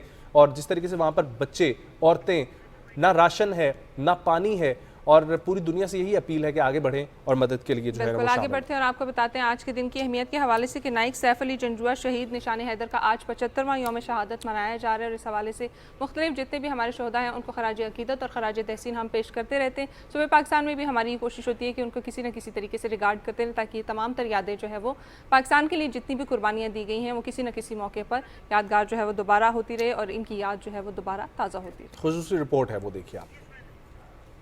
नाइक सैफ अली जंजुआ 22 अप्रैल 1922 को आज़ाद कश्मीर के ज़िला कोटली की तहसील नक्याल के इलाके खंडरहार में पैदा हुए। आपका ताल्लुक गयूर और बहादुर राजपूत घराने से था। 18 बरस की उम्र में ब्रिटिश इंडियन आर्मी की रॉयल कोर में बतौर सिपाही शमूलियत अख्तियार की। ताहम क़याम पाकिस्तान के बाद सरदार फतेह मोहम्मद करेलवी की हैदरी फोर्स में शामिल हो गए, जो बाद अज़ां आज़ाद कश्मीर रेजिमेंट का हिस्सा बनी। 1948 की पाक भारत जंग में भारतीय फौज जब कश्मीर में दाखिल होने की कोशिश कर रही थी तो नाइक सैफ अली जंजुआ ने पुंछ के पीर कलेवा सेक्टर के इलाके बुधा खन्ना के दिफा में दुश्मन की पूरी ब्रिगेड का मुकाबला महज एक प्लाटून के साथ करते हुए दुश्मन को पसपा किया। शुजाअत, बहादुरी की लाजवाब दास्तान एक पूरी की पूरी हमारे सामने आ जाती है। किस तरह से एक छोटी सी प्लाटून के कमांडर की हैसियत से उन्होंने भारतीय फौज की पूरी एक ब्रिगेड का मुकाबला किया, और उस ब्रिगेड को के दिफा के लिए जब इंडियन एयरफोर्स के जहाज आए तो उन्होंने अपनी मशीन गन से इंडियन एयरफोर्स का जहाज भी गिराया, दुश्मन को भारी जानी माली नुकसान पहुंचाया। पाक फौज के बहादुर सपूत ने वतन की हिफाजत करते हुए 26 अक्टूबर 1948 को जाम शहादत नोश किया। सैफ अली जंजुआ शहीद आजाद कश्मीर के जिला कोटली में अपने आबाई इलाके नक्याल में मदफून हैं। 14 मार्च 1949 को आजाद कश्मीर हुकूमत ने वतन अजीज की खातिर अपनी आखिरी सांस तक बेजिगरी से लड़ने वाले शहीद नाइक सैफ अली जंजुआ को हिलाल कश्मीर अता किया, जो पाकिस्तान के सबसे बड़े फौजी एजाज निशान हैदर के मसावी है। हुकूमत पाकिस्तान ने इस मर्द मुजाहिद की कुर्बानी की याद में 30 अप्रैल 2013 को एक यादगारी टिकट भी जारी किया। वाह, अल्लाह तमाम ही हमारे जो जवान हैं उनको सलामत रखे और कभी भी इस वतन पे किसी किस्म की कोई आंच ना आने दे। आगे बढ़ेंगे और सियासी सूरत हाल के हवाले से जिक्र करेंगे। इलेक्शन कमीशन ऑफ पाकिस्तान आम इंतखाबात का ऐलान कर चुके हैं और दूसरी जानिब हम लोग देखें तो साबिक वज़ीर आज़म नवाज शरीफ भी वापस आ गए हैं और उनके वापस आने के फ़ौरन अगले दिन ही एक सर्वे किया गया था गैलप पाकिस्तान की जानिब से। तो गैलप पाकिस्तान की जानिब से सर्वे ये था कि नवाज शरीफ के वापस आने से इम्पैक्ट क्या पड़ेगा। तो लोगों की अक्सरियत की राय ये थी कि नवाज शरीफ के वापस आने के बाद मुस्लिम लीग नून मजबूत हुई है और इंतखाबात में मुस्लिम लीग नून की साख भी मजबूत होगी और इंतखाबात में मुस्लिम लीग नून को वाज़ेह बरतरी भी नजर आएगी। ये अक्सरियत आवाम की राय थी जो गैलप सर्वे के थ्रू सामने आई है। ऐसे में अब आम इंतखाबात को लेकर उम्मीदवार अपने हलकों में मौजूद हैं, चाहे मुस्लिम लीग नून हो, चाहे पाकिस्तान पीपल्स पार्टी हो या दीगर जमातें हों, तमाम तर लोग अपनी एक्टिविटीज़ का आहिस्ता आहिस्ता आगाज़ कर रहे हैं। लेकिन ये जो पावर शो था, उस पावर शो से बाकायदा तौर पर यह तो दिखा दिया गया कि पाकिस्तान मुस्लिम लीग नवाज जो है वो एक्टिव है और वो बाकायदा तौर पर अपनी कैंपेन का आगाज़ कर चुके हैं। अब दीगर सूरत हाल क्या होगी इसके ऊपर हम लोग बात करेंगे और दीगर सूरत हाल के ऊपर बात करने के लिए हमें ज्वाइन कर रहे हैं सीनियर सहाफ़ी शफकत महमूद, जिनसे हम लोग ये जानेंगे कि क्या सूरत हाल बनेगी आम इंतखाबात से रिलेटेड। आम इंतखाबात जब आएंगे तो उसके अंदर जो एक बात की जाती है साफ और शफाफ इंतखाबात के हवाले से, तो आया वो साफ और शफाफ इंतखाबात इस दफ़ा मुमकिन बनाए जा सकेंगे? उसके लिए आप लोगों ने सेगमेंट्स भी देखे हैं इसके लिए, और हमारे साथ सुबह पाकिस्तान में इस पे मुख्तलिफ सेगमेंट्स भी होते रहे जिसमें आपको अपना वोट रजिस्टर करवाने के हवाले से भी बताया जा चुका है। बाकी तक जितनी भी आपकी कन्फ्यूजन्स थी वो भी क्लियर होती जा रही है और अगर आपकी स्टिल कोई भी कन्फ्यूजन है, इस तरह की कोई भी चीज़ है जो कि आपको समझ नहीं आ रही, तो इलेक्शन कमीशन ऑफ पाकिस्तान की वेबसाइट पे जाएं। आपको तमाम तर चीज़ें जो हैं वो उसी तरीके से 1 बाय 1 जो है वो मौजूद मिल रही हैं और आप उनके ऊपर वेबसाइट के ऊपर जाके उनकी हेल्पलाइंस भी उनके ऊपर भी आप कॉल कर सकते हैं और बाकायदा तौर पर उनके जो दफातर हैं वहाँ पे भी जाके आप जितनी भी आपके मामलात हैं उनको सेटल डाउन कर सकते हैं। ठीक है, इसी के ऊपर बात करेंगे। सीनियर साफ़ी शफकत अली हमें ज्वाइन कर रहे हैं। शफकत साहब, बहुत शुक्रिया वक्त निकालने के लिए। ये फरमाइएगा सर, जो गैलप का सर्वे है उससे आप कितना एग्री करेंगे कि पाकिस्तान मुस्लिम लीग नवाज जो है वो मजबूत होती हुई नज़र आ रही है? अक्सरियत की ये राय है कि आम इंतखाबात में अब वाज़ेह बरतरी भी मुमकिन हो सकती है नवाज शरीफ के वापस आने की वजह से। जी थैंक यू। ज़ाहिर मियाँ साहब जब से आए हैं PMLN काफ़ी एक्टिव हो गई है और होना भी चाहिए था क्योंकि 4 साल वो बाहर रहे हैं और उसके बाद अब आ रहे हैं।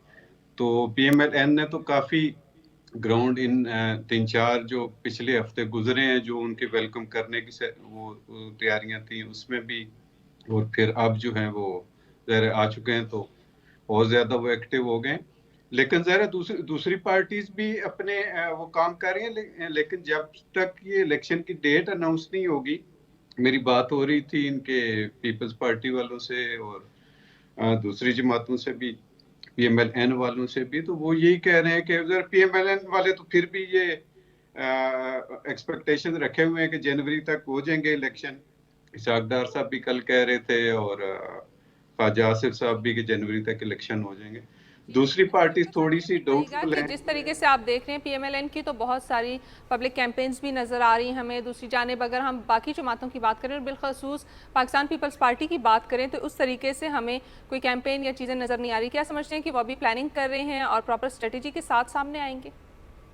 पीपल्स पार्टी एक मीटिंग हुई है इस्लामाबाद में, बिलावल साहब की उधर चेयर में थे, तो उसके बाद शेरी रहमान ने जो बात की है वो ये कह रही है कि अभी तक इलेक्शन की कोई डेट ईसीपी ने अनाउंस नहीं की है, तो how can we go about campaigning और थिंग्स लाइक दैट। तो अब ये है कि तवक्को तो उनको भी है कि ये इलेक्शन की कोई डेट जल्दी अनाउंस हो जाएगी, but they are waiting for the dates unless कि वो कहते हैं जो हर दफा एक बहस होती है इलेक्शन के बाद साफ और शफाफ इंतखाबात की, उसके लिए इलेक्शन कमीशन बहुत एक्टिव है और इलेक्शन कमीशन इस दफा वो हर दफा जिस तरीके से आलमी मुबस्सिरीन को भी इन्वॉल्व किया जाता है, इस दफा भी आलमी मुबस्सिरीन और लोकली भी ये चीज़ की जा रही है। तो अब क्या नजर आएगा, वो बहस खत्म होगी या यहाँ का वो एक सिस्टम बन चुका है कि हर दफा इलेक्शन होंगे, इलेक्शन के बाद वही एक पूरी बहस चलती रहेगी? नहीं, क्योंकि जो यूरोपियन यूनियन वाले थे वो तो पहले कह रहे थे कि हम वो टाइम गुजर चुका है, क्योंकि वो तो शेड्यूल के हिसाब से वो देख रहे थे कि वो इलेक्शन तो अब वो टाइम गुजर चुका है, हमें इतने 60 डेज पहले इन्हें इन्फॉर्म करना चाहिए था। लेकिन अब सूरत हाल ऐसी हो गई है कि उनके पास इतने डेज हैं, जो उन्होंने भी कहा है कि हम ऑब्जर्वर्स भेजेंगे, तो ऑब्जर्वर तो आएंगे, लेकिन मेरा नहीं ख्याल कि इस दफा कोई ऐसी चेंज होनी चाहिए। पाकिस्तान में खैर सियासी बातें तो होती ही रहती हैं सारी जिंदगी, लेकिन यह है कि उम्मीद है कि साफ और शफाफ इलेक्शंस होंगे और मामला ठीक तरफ जाएंगे। ठीक है। अच्छा शफकत साहब, ये बताइएगा कि नून लीग के कायद की वापसी भी हो चुकी है, उसके बाद उनके ऊपर केसेस भी चल रहे हैं, क्या अभी भी ये समझते हैं कि उनकी पॉपुलैरिटी उसी तरीके से बढ़ती जाएगी या कम होती हुई भी कहीं पे दिखाई दे रही है? नहीं, किसी तरफ कम नहीं हो रही, क्योंकि पॉपुलैरिटी तो जो उनका जलसा हुआ है वहां पे उससे ही पता चल गया ना कि नवाज शरीफ अभी भी वो लोगों के दिलों में रहता है। तो आप इसको हकीकत को तो झुठला नहीं सकते, आप उनकी मुखालफत करें या उनसे प्यार करें। तो उन्होंने जो जलसा किया वो बड़ा हिस्टोरिक था, लोग तो उन्हें पसंद करते हैं, कुछ जो ज़ाहिर है जो उनको नहीं पसंद करते वो तो यही बातें कहेंगे, लेकिन आई थिंक के इलेक्शन अच्छा जाएगा PMLN के लिए, खासतौर पे पंजाब में वैसे भी उनका स्ट्रांग होल्ड है। इस्तेकाम पार्टी जब आ गई है उसकी भी थोड़ी बहुत ज़ाहिर है उन्हें भी वोटें मिलेंगी, पीपल्स पार्टी भी शायद अपना शेयर ले ले, लेकिन मैन वोट्स जो है वो PMLN को ही मैं देख रहा हूँ, उन्हें ज़्यादा पड़ेंगे। ठीक है, तो एक और सवाल जो अक्सर ज़ुबान ज़द-ए-आम है आजकल, जहाँ पर भी आप बैठे जो भी जिक्र करें, वो ये सवाल आपके भी जहनों में आता है कि हमें हुकूमत जो है वो नज़र आएगी इस दफ़ा कोलिशन हुकूमत, पार्टीज़ की मिक्सअप का कोई, या फिर एक वाज़ेह तौर पर 2/3 अक्सरियत के साथ कोई जमात आती हुई नज़र आएगी? नहीं, मुझे तो लगता है कोलिशन गवर्नमेंट की तरफ ही हम लोग जाएंगे, वो चाहे PMLN और इस्तेकाम पार्टी की हो, पीपल्स पार्टी और PMLN की हो, ज्यादा चांसेस तो इन तीन पार्टीज के हैं। JUI ऑफ कोर्स इनकी PMLN की इत्तेहादी है तो वो तो उसमें शामिल हो ही जाएगी। कोलिशन गवर्नमेंट के ज्यादा चांसेस हैं, कोई पता नहीं चलता पाकिस्तान यहाँ पर शफकत साहब ये आता है कि KPK में कौन सबकत लेता हुआ नजर आएगा? KPK में मुझे लगता है कि परवेज खटक साहब अच्छा परफॉर्म करेंगे, क्योंकि उनको कुछ और पार्टीज की भी सपोर्ट हासिल होगी। अगर JUI उनके साथ कोई मिल बैठती है तो देन तो मुझे लगता है चीफ मिनिस्टर भी उनका ही होगा। बाज लोग तो परवेज खटक देख रहे हैं चीफ मिनिस्टर। ठीक है, ठीक, बहुत बहुत शुक्रिया शफकत अली साहब, आपके वक्त के लिए सीनियर साहब हमारे साथ मौजूद थे।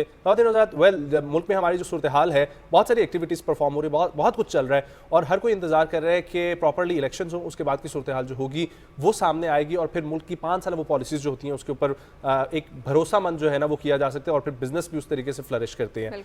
न्यूज़ ब्रेक का वक्त हुआ, वापस आएंगे, कंटिन्यू करेंगे बहुत ही इंटरेस्टिंग टॉपिक के साथ। कहीं मत जाएं, सुबह पाकिस्तान के साथ रहें।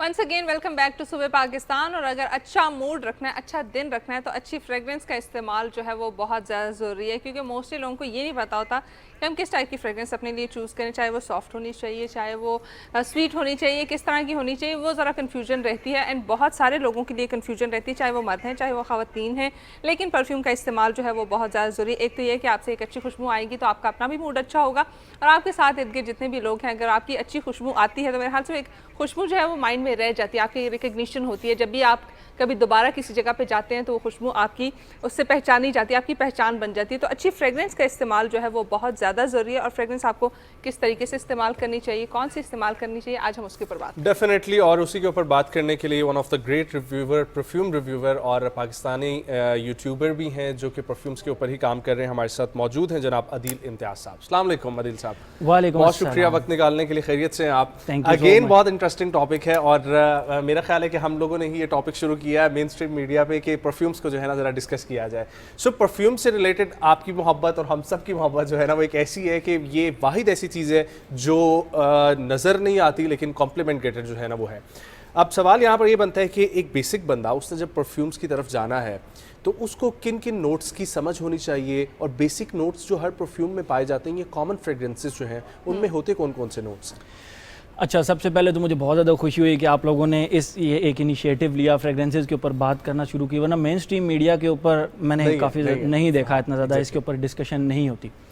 लेकिन फ्रेग्रेंस जो होती है ये आपकी एक इनविजिबल किस्म की आपकी एक आइडेंटिटी होती है। जब भी आप किसी बंदे से जाकर मिलते हैं, आप दूर से आ रहे हैं, वो देख रहा है आपको, तो जब आप उसके करीब पहुंचेंगे तो आपके शेक हैंड करने से पहले, गले मिलने से पहले आपकी फ्रेग्रेंस आपको ऑलरेडी रिप्रेजेंट कर चुकी होती है कि इस बंदे ने एक अच्छी खुशबू लगाई हुई है। और ये बहुत ही इंपॉर्टेंट चीज़ होती है आपकी पर्सनल ग्रूमिंग के लिए, पर्सनालिटी के लिए बहुत ज़्यादा। तो जहाँ तक आपने बात की परफ्यूम नोट्स की, तो नोट्स में जो सबसे ज़्यादा, क्योंकि मुझे काफ़ी ज़्यादा टाइम हो गया इस चीज़ को, बहुत सारे लोगों को सजेशंस देता रहता हूँ, उसमें जो नोट्स फ्रेश कैटेगरी के होते हैं, लाइक सिट्रसी नोट्स हो गए, ओशियानिक नोट्स हो गए, वाटरी नोट्स हो गए, तो ये नोट्स इस तरह के होते हैं जो कि जो परफ्यूम स्टार्ट करना चाह रहे हैं उनके लिए ये नोट्स बहुत ज़्यादा इजी टू लाइक होते हैं, इजी टू एक्सेप्ट होते हैं।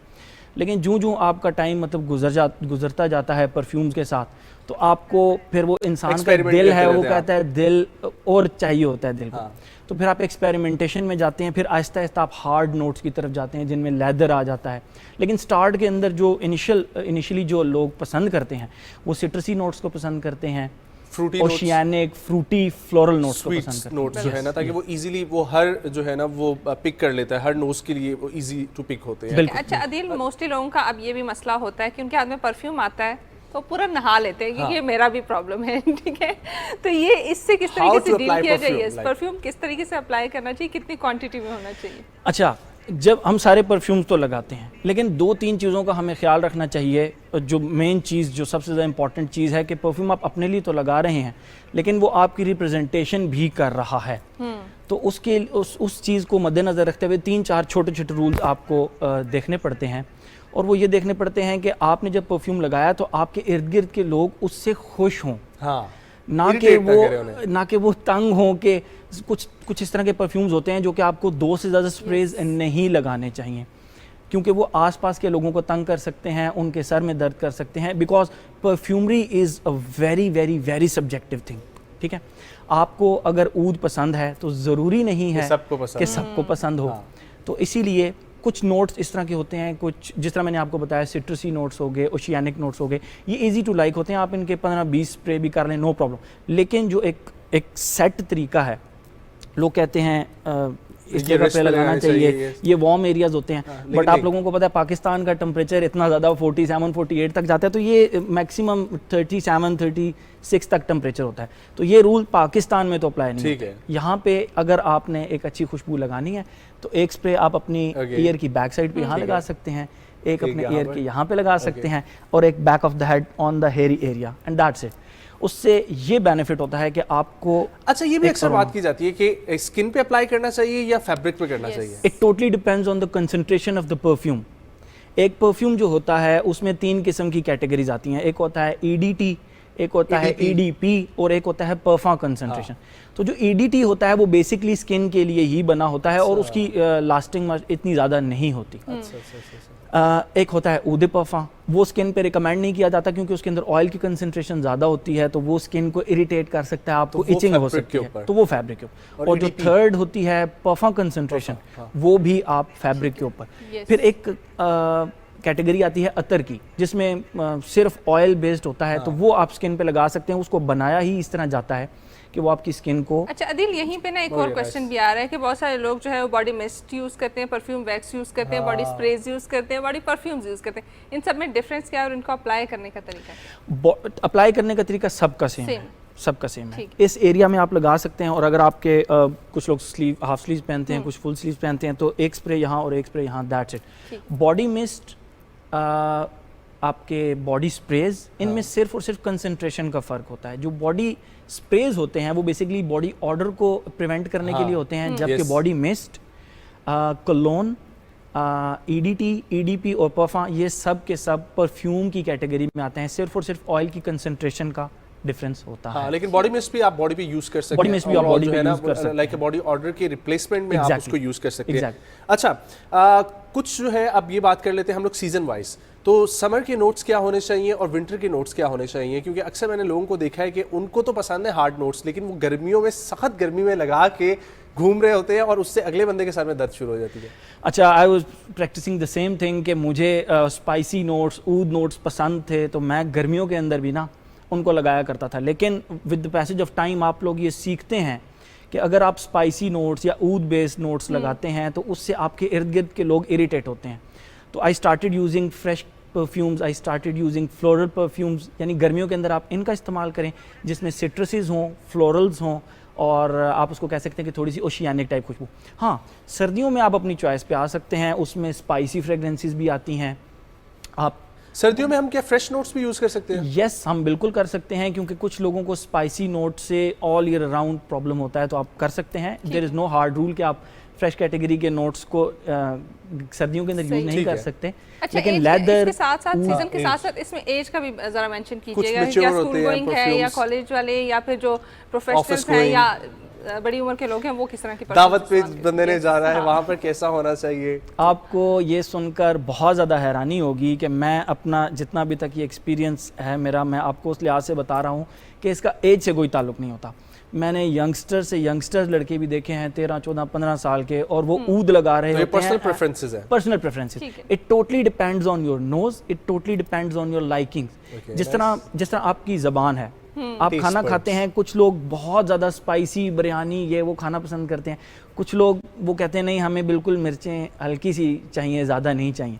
तो सेम परफ्यूम के अंदर भी यही होता है, कुछ लोग बहुत हार्ड नोट्स को लाइक करते हैं, और कुछ लोग जो होते हैं वो कहते हैं कि हार्ड से हमें सर में। फीमेल का भी थोड़ा डिफरेंशिएट करें। मेल फीमेल का ऐसा जिस तरह कोई नहीं है, ये भी अब मिथ ये खत्म हो गई है कि जो है ना, अब ये मिथ ऐसा खत्म हो गया। और मैं पर्सनली जब से मैं परफ्यूम यूज़ कर रहा हूँ, मैं ये चाहता था, ये लोगों तक एक अवेयरनेस लेके जाना चाहता था कि ये जो एक बैरियर है कि जेंट्स फ्रेग्रेंस अलग है और फीमेल फ्रेग्रेंस अलग है, ये बैरियर नहीं होना चाहिए। मैंने लेडीज़ को देखा है ऊद लगाते हुए, और कमाल कमाल के ऊद लगाती हैं। वो ऊद इस्पहान हो गया, वो बेसिकली एक यूनिसेक्स फ्रेग्रेंस है, मेल फीमेल दोनों लगा सकते हैं।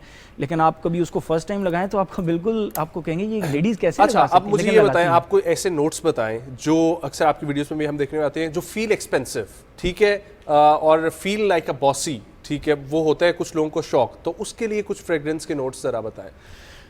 3 किस्म के नोट्स हैं इसमें। एक तो आपका जो लेदर है, लेदर इस बॉसी टाइप फील देने के लिए, एक लग्जूरियस फील देने के लिए लेदर की, अब लेदर की भी बहुत ज़्यादा अकॉर्ड्स हैं। एक स्वीट तरफ चल पड़ता है, एक ज़रा रफ हार्श लेदर होता है, और एक ज़रा थोड़ा सा एनिमैलिक लेदर हो जाता है, जिस तरह एनिमैलिक ऊद होता है। एग्जैक्टली, जिस तरह एनिमैलिक ऊद होता है। लेकिन आई वुड पर्सनली से कि जो बॉसी टाइप टच देता है ना, वो आपका ज़रा स्वीट टाइप लेदर देता है, जो कि अगर कोई एक, जिस तरह आपने माशाल्लाह बड़ी अच्छी ड्रेसिंग की हुई है, आप अगर ऊद अभी लेदर लगाएं जो कि स्वीट कैटेगरी का हो, तो वो आपकी ड्रेसिंग के साथ और आपके पर्सनैलिटी के साथ बिल्कुल ठीक जाएगा, कॉम्प्लीमेंट करेगा उसको। कॉम्प्लीमेंट। रॉन्ग कॉम्बिनेशंस कभी आपने देखे हों और वो रॉन्ग प्लेसमेंट पे हुए हों, तो वो क्या चीज़ें हैं जिससे अवॉइड करना चाहिए? देखें, अब ऊद बेस्ड फ्रेग्रेंस जो है वो आप अपनी सेटिस्फेक्शन के लिए, अपने इस्तेमाल के लिए, जुम्मे को या अपनी, जब आप अकेले बैठे हुए हैं तो आप तो लगा सकते हैं। लेकिन आई डोंट थिंक सो कि ऊद बेस्ड जो फ्रेग्रेंस है वो आप किसी शादी पर लगा कर जाएं। अच्छा, मुझे आपसे ये इख्तलाफ है क्योंकि आपने मुझे भी जब रिकमेंड किया परफ्यूम, तो उसमें ये बात आप करते हैं कि ऊद को आप हमेशा इस्लामिक जो है ना वैल्यूज़ के साथ जोड़ देते हैं। Why is that so? उसकी रीज़न ये है कि हमारा जो माइंड है ना, उस चीज़ को एक्सेप्ट ही नहीं करता। नॉट जस्ट माइंड, आपका भी नहीं।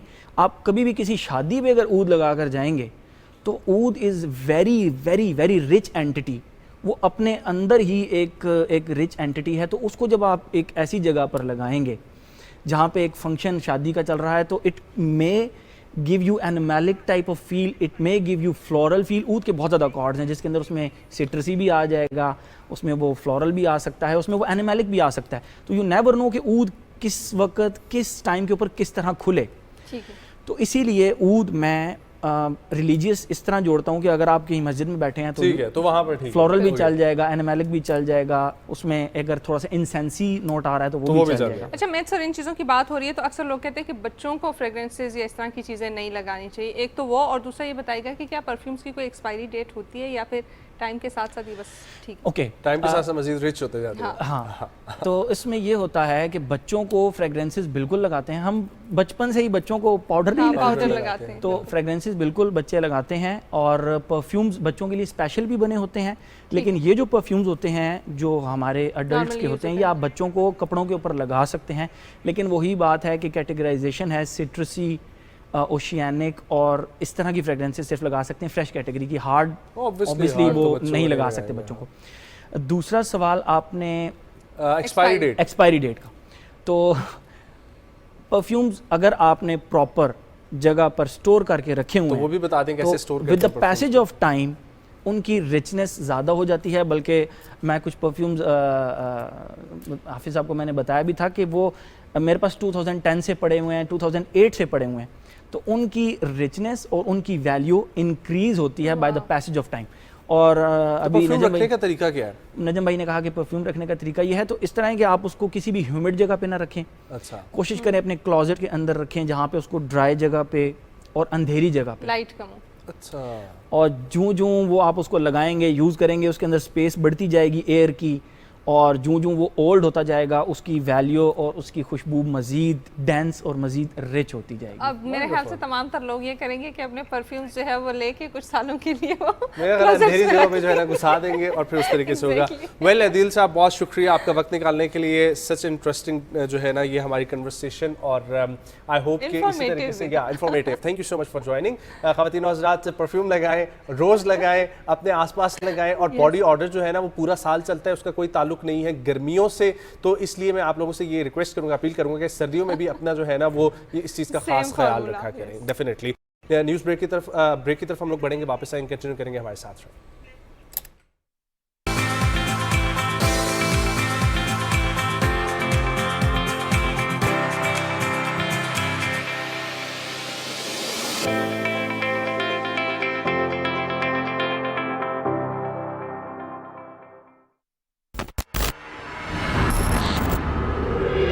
इस रियासत के लिए हम कुर्बान हो जाएंगे, लेकिन वो हमारे बाद हमारी रियासत के भी टुकड़े करना चाहते हैं। मेरी जिंदगी की सबसे बड़ी ख्वाहिश अब्दुल हमीद का खात्मा देखना है। मिलकर लड़ेंगे और अब्दुल हमीद को शिकस्त देंगे।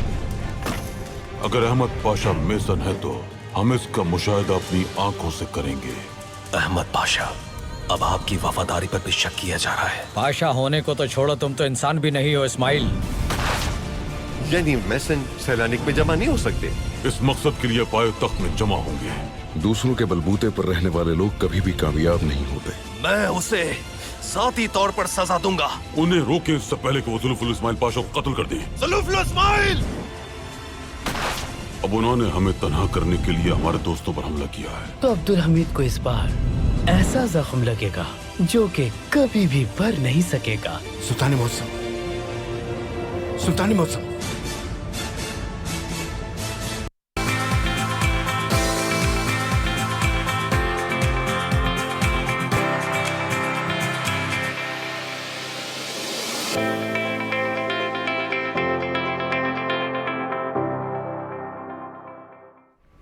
Welcome back to Subah Pakistan. ख़वातीन और हज़रात, सेहत से मुतालिक ये हमारा सेगमेंट है, क्योंकि हम लोग आप लोगों के साथ ये शेयर करते रहते हैं जो भी अहम वीक होता है। आप लोगों को पता है कि पिंक रिबन का मकसद है कि अक्टूबर में हम लोग मनाते हैं ब्रेस्ट कैंसर के अवेयरनेस से रिलेटेड, लेकिन उसी के साथ साथ हम लोग जिक्र करेंगे ये हफ्ता जिस हवाले से मनाया जा रहा है बहुत इंपॉर्टेंट है, पल्मोनोलॉजी और ख़ास तौर पर सांस की बीमारियों से रिलेटेड, रेस्पिरेटरी सिस्टम, और कैसे हाँ सर्दियों में नज़ला ज़ुकाम की वजह से भी ये फैक्टर होता है। फिर हम लोग देखते हैं कि इस्लामाबाद में और जहाँ पर भी पोलन का सीजन आता है वहाँ पर पोलन प्रॉब्लम भी शुरू हो जाती है। लेकिन इसके अलावा और क्या क्या ऐसी सांस की बीमारियाँ हैं जो एक आम हम लोग इन्वायरमेंट में, पाकिस्तानी इन्वायरमेंट में फेस करते हैं, उसके ऊपर हम लोग डिस्कशन करेंगे। और मकसद ये है कि आगाही आप तक पहुँचाएं कि कैसे आप लोग इसको प्रिवेंट कर सकते हैं या इसके इलाज मुमकिन कौन कौन से आपके आसपास मौजूद हैं। इसी के ऊपर गुफ्तगू करने के लिए हमें ज्वाइन कर रहे हैं पल्मोनोलॉजिस्ट हैं और पल्मोनोलॉजी डिपार्टमेंट के सरबराह भी हैं, इसके अलावा secretary Pakistan chest society centre जनाब डॉक्टर जमाल अहमद साहब। अस्सलाम वालेकुम डॉक्टर साहब, thank you so much for giving us time. खैरियत से आप?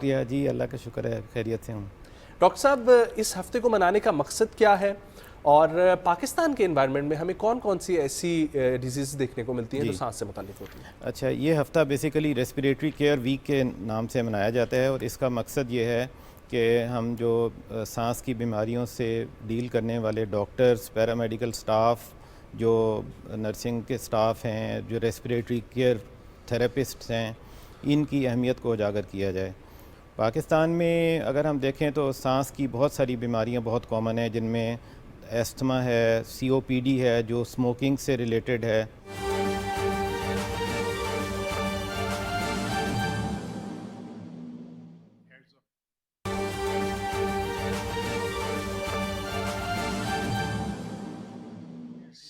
Certainly a great pleasure to be in this beautiful city of Bishkek and to be hosted by the Honorable Prime Minister of the Kyrgyz Republic. I thank you, Excellencies, for your warm and generous hospitality. It, not only shown to my delegation, but the entire delegations who are present here. Under the able leadership, Kyrgyzstan has successfully stewarded the SCO Council of Heads of Government, and it has achieved admirable and significant progress. As the succeeding chair, Pakistan will continue to support the existing mechanisms and welcome new initiatives. Excellencies, I also take this opportunity to welcome Iran as the new full member of the SCO family. Iran's inclusion as a full member will contribute to further strengthening of SCO. The proposals made by the Honorable First Vice President of Iran merit worthy of consideration by all member states. Excellencies, Pakistan is committed to the Shanghai spirit that stands for mutual trust and respect for shared prosperity and development. Shanghai spirit anchors our collective efforts in the face of great transformation in the geopolitical and geoeconomic arenas. SCO represents the collective voice and aspirations of over 40% of the global population. As leaders of the SCO, it is our fundamental responsibility to fulfill the aspirations of our people for durable and sustainable peace, security, and economic development. Excellencies, during Pakistan's chair of Council of Heads of Government, top priority will be accorded to fostering cooperation in critical and practical areas. These include enhancing connectivity and transport links, youth empowerment, investment in key sectors with high regional potential such as agriculture, mining, minerals, energy, climate change, and information technology. Alongside, Pakistan will continue to strengthen cooperation in the field of education and poverty alleviation. SCO is the key platform for taking the vision of Eurasian connectivity to the next level. Pakistan's location at the crossroads of South Asia, Central Asia, and the Middle East makes it an ideal trade conduit.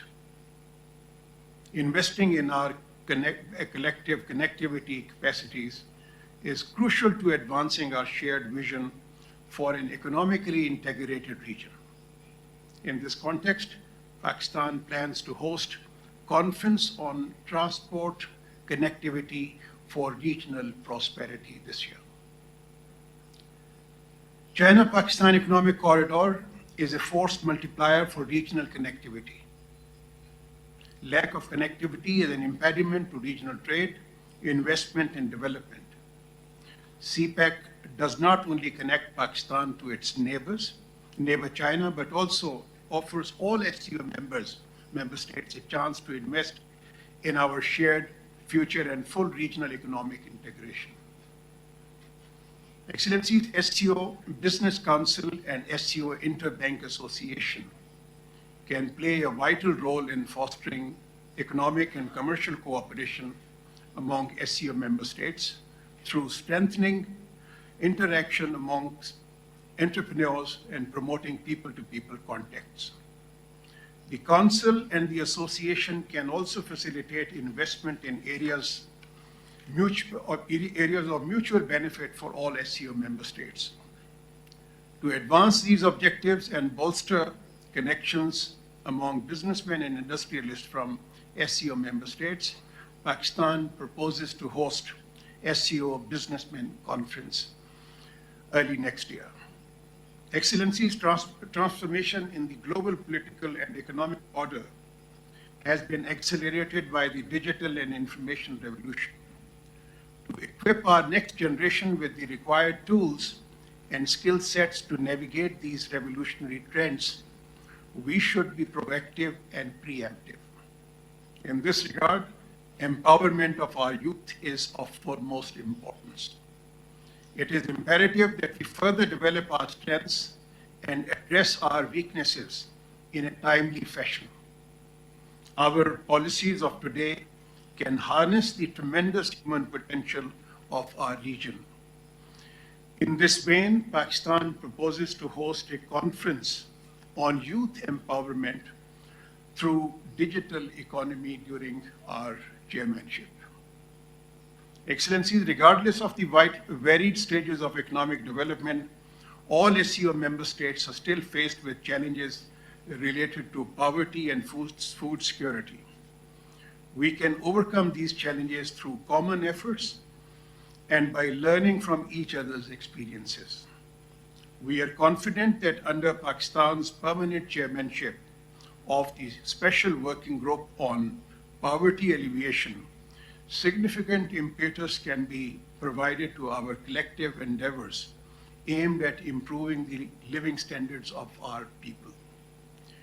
We are currently in the planning stages of hosting the inaugural session of the Special Working Group on Poverty Alleviation, focused on leveraging digital technologies to enhance social safety nets in SCO member states. Excellencies, sustainable economic development cannot be guaranteed without durable peace and security, ensuring stability in Afghanistan. Certainly, this is something which is imperative for safeguarding peace and stability of our region. SCO Afghanistan Contact Group can play an important role in this regard. Reviving the contact group can foster dialogue and meaningfully assist the Afghan authorities in overcoming their economic challenges and building their counter-terrorism capacities. Excellencies, climate-induced disaster threatens humanity's survival and demands global solidarity for a global response. Pakistan is committed to working for a sustainable and nature-positive world that we owe to our future generations. SCO, as the most significant regional organization, is well placed to become the pioneer of multilateral practical cooperation for dealing with emergency situations. To tap on this mutually beneficial potential of our organization, Pakistan plans to host a meeting on prevention and response to emergency situation during our chairmanship. Excellencies, over the past 20 years, we have built a strong foundation for SCO's development cooperation metrics. However, implementation of many critical projects and initiatives have yet to see the light of the day. I wish to congratulate the heads of SCO's permanent bodies, Secretary General Zanwing and Director Rustam Mirzov, for their able guidance to ensure pursuit of our common goals without any harmful politicization of the organization. Excellencies, Pakistan consider it a matter of honor and trust to be chair of this important forum. It will be our endeavor during the period of our chair to accommodate all forward-looking initiatives that promote development of the SCO region.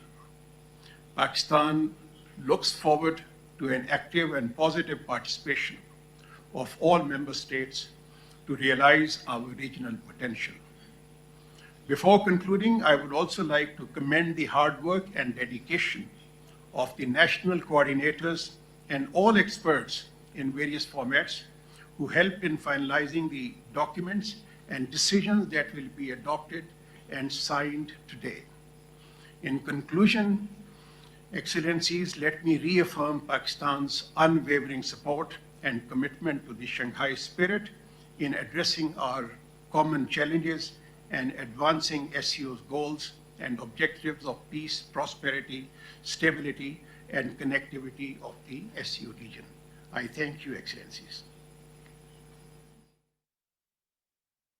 Bishkek से आप लोग बराह रास्त देख रहे थे निगरान वज़ीर ख़ारजा जलील अब्बास जिलानी का शंघाई ताउन तंजीम के सरबराहान हुकूमत कौंसिल के इजलास से खिताब। मौशी चैलेंजेस से निपटने के लिए SCO फोरम अहम किरदार अदा कर रहा है।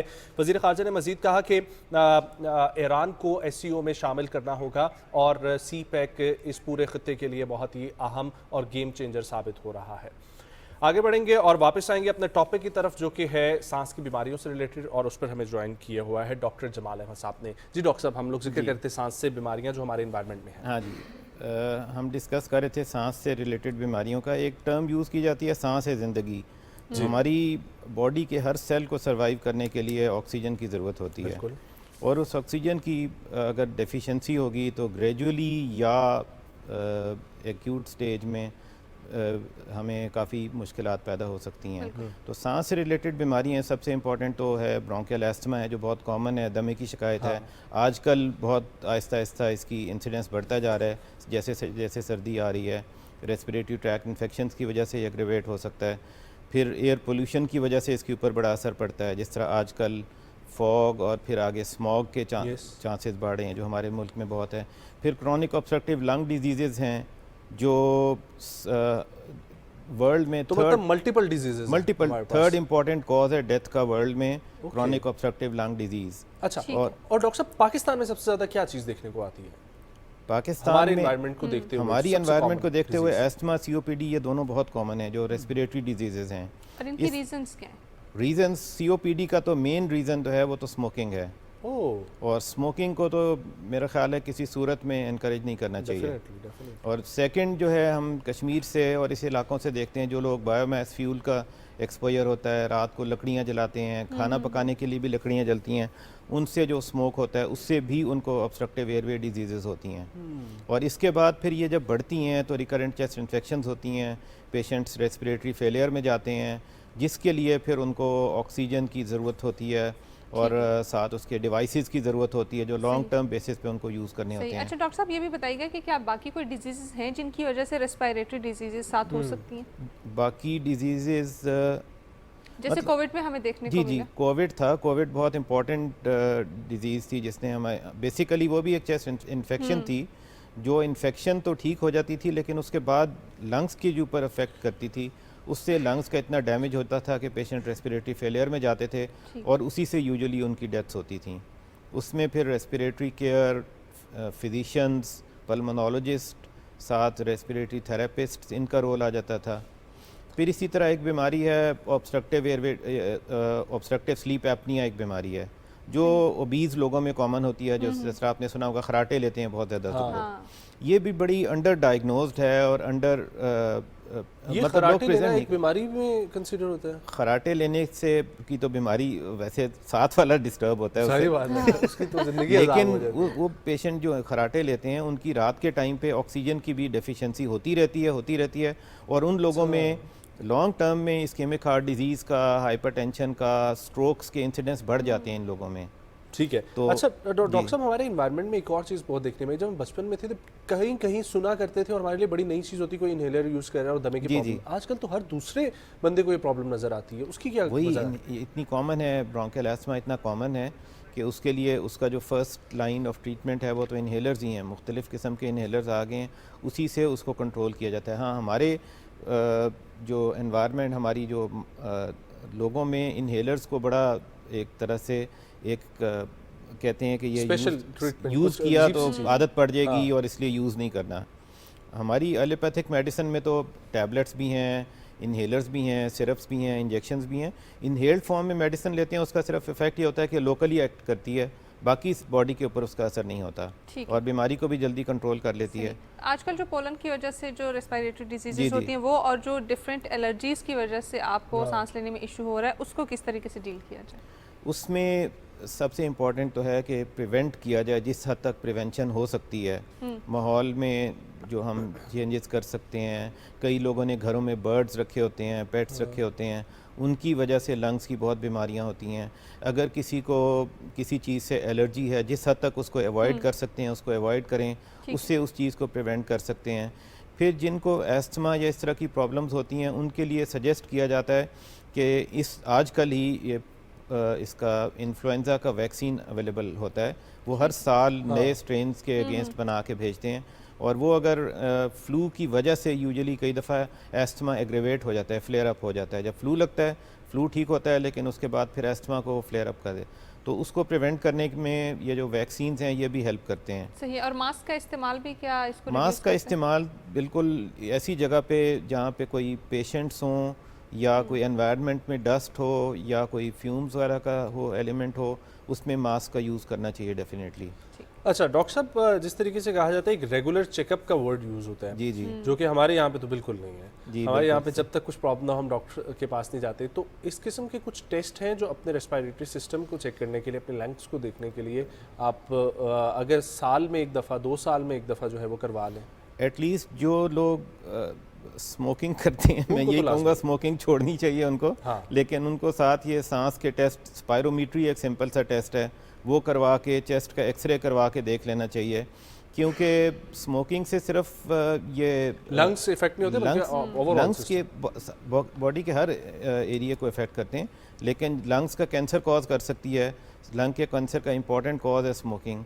और 85% कहते हैं स्मोकर्स में एक स्टडी में कि वो 85% लंग कैंसर के पेशेंट स्मोकर्स थे। स्मोकिंग को हम यूजुअली जब एसोसिएट करते हैं तो हम सिर्फ सिगरेट से ही करते हैं। क्या बाकी जो मॉडिफाइड प्रोडक्ट्स आजकल मिल रही हैं वो भी इसी में शामिल हैं? बिल्कुल इसी में शामिल हैं। ये जो वेपिंग है, जो ई सिगरेट्स हैं और इस तरह के जो हैं, ये सब इसी में शामिल हैं। बल्कि इनमें ज़्यादा केमिकल्स होते हैं, वो केमिकल्स ज़्यादा टॉक्सिक होते हैं कई दफ़ा। तो ये कई लोग कहते हैं कि जी इसकी जगह हम ये शुरू कर दिया हमने, तो वो उसकी कोई रिप्लेसमेंट नहीं है। स्मोकिंग का सिंपल सोल्यूशन है कि ख़त्म करें, और कर सकता है इंसान, छोड़ सकता है। अच्छा डॉक्टर साहब, एक और चीज़ हम सुनने में आती थी कि ये साफ फिजा में सांस लेने का जो है ना वो एक्सपीरियंस, ये भी आपको बहुत एक अच्छी कैफियत देता है, बिल्कुल आपका दिमाग खोलता है। लेकिन उसके लिए कहा जाता है अर्ली मॉर्निंग वॉक। आजकल भी आप इस चीज़ को रिकमेंड करेंगे? सुबह के वक्त जो है वो ये एयर पोल्यूशन और स्मोक और ये चीज़ें तो हर जगह पे हैं। फिर नहीं, अगर आप खुली फ़िज़ा में निकलेंगे, कहीं पार्क्स में जाएंगे, वॉक करेंगे, तो डेफिनेटली उधर बाकी माहौल से तो बेहतर ही होगा। जो जहाँ पे स्ट्रीट्स हैं और इस तरह की जगह हैं, उनसे तो वहाँ पे बेहतर होंगे हालात। अच्छा, सर्दियों के मौसम आते साथ ही बहुत सारी रेस्पिरेटरी डिजीजेज या चेस्ट इन्फेक्शंस बहुत कॉमन हो जाते हैं, इनसे कैसे प्रिवेंट किया जाए? इनसे इम्पॉर्टेंट चीज़ तो ये है कि जो फॉग और स्मॉग है उससे हम बचने की कोशिश करें, और उसको पोल्यूशन को ख़त्म करना तो लार्जर स्केल पे ज़रूरी है कि हम उन चीज़ों का ख्याल रखें। अदरवाइज़ जो सेंसिटिव लोग हैं उनका एक तो ये वैक्सीनेशन है, उनकी हेल्दी डाइट है उनकी, और साथ उसके कोई ऐसे रिस्क फैक्टर्स अगर हैं, कोई अगर किसी चीज़ से वो एलर्जिक हैं, तो उन चीज़ों को अवॉइड करें। फिर ये फ्लू की वैक्सीनेशन का जो मैंने आपको बताया, इन चीज़ों के ज़रिए ही बचा जा सकता है इनसे। ठीक है।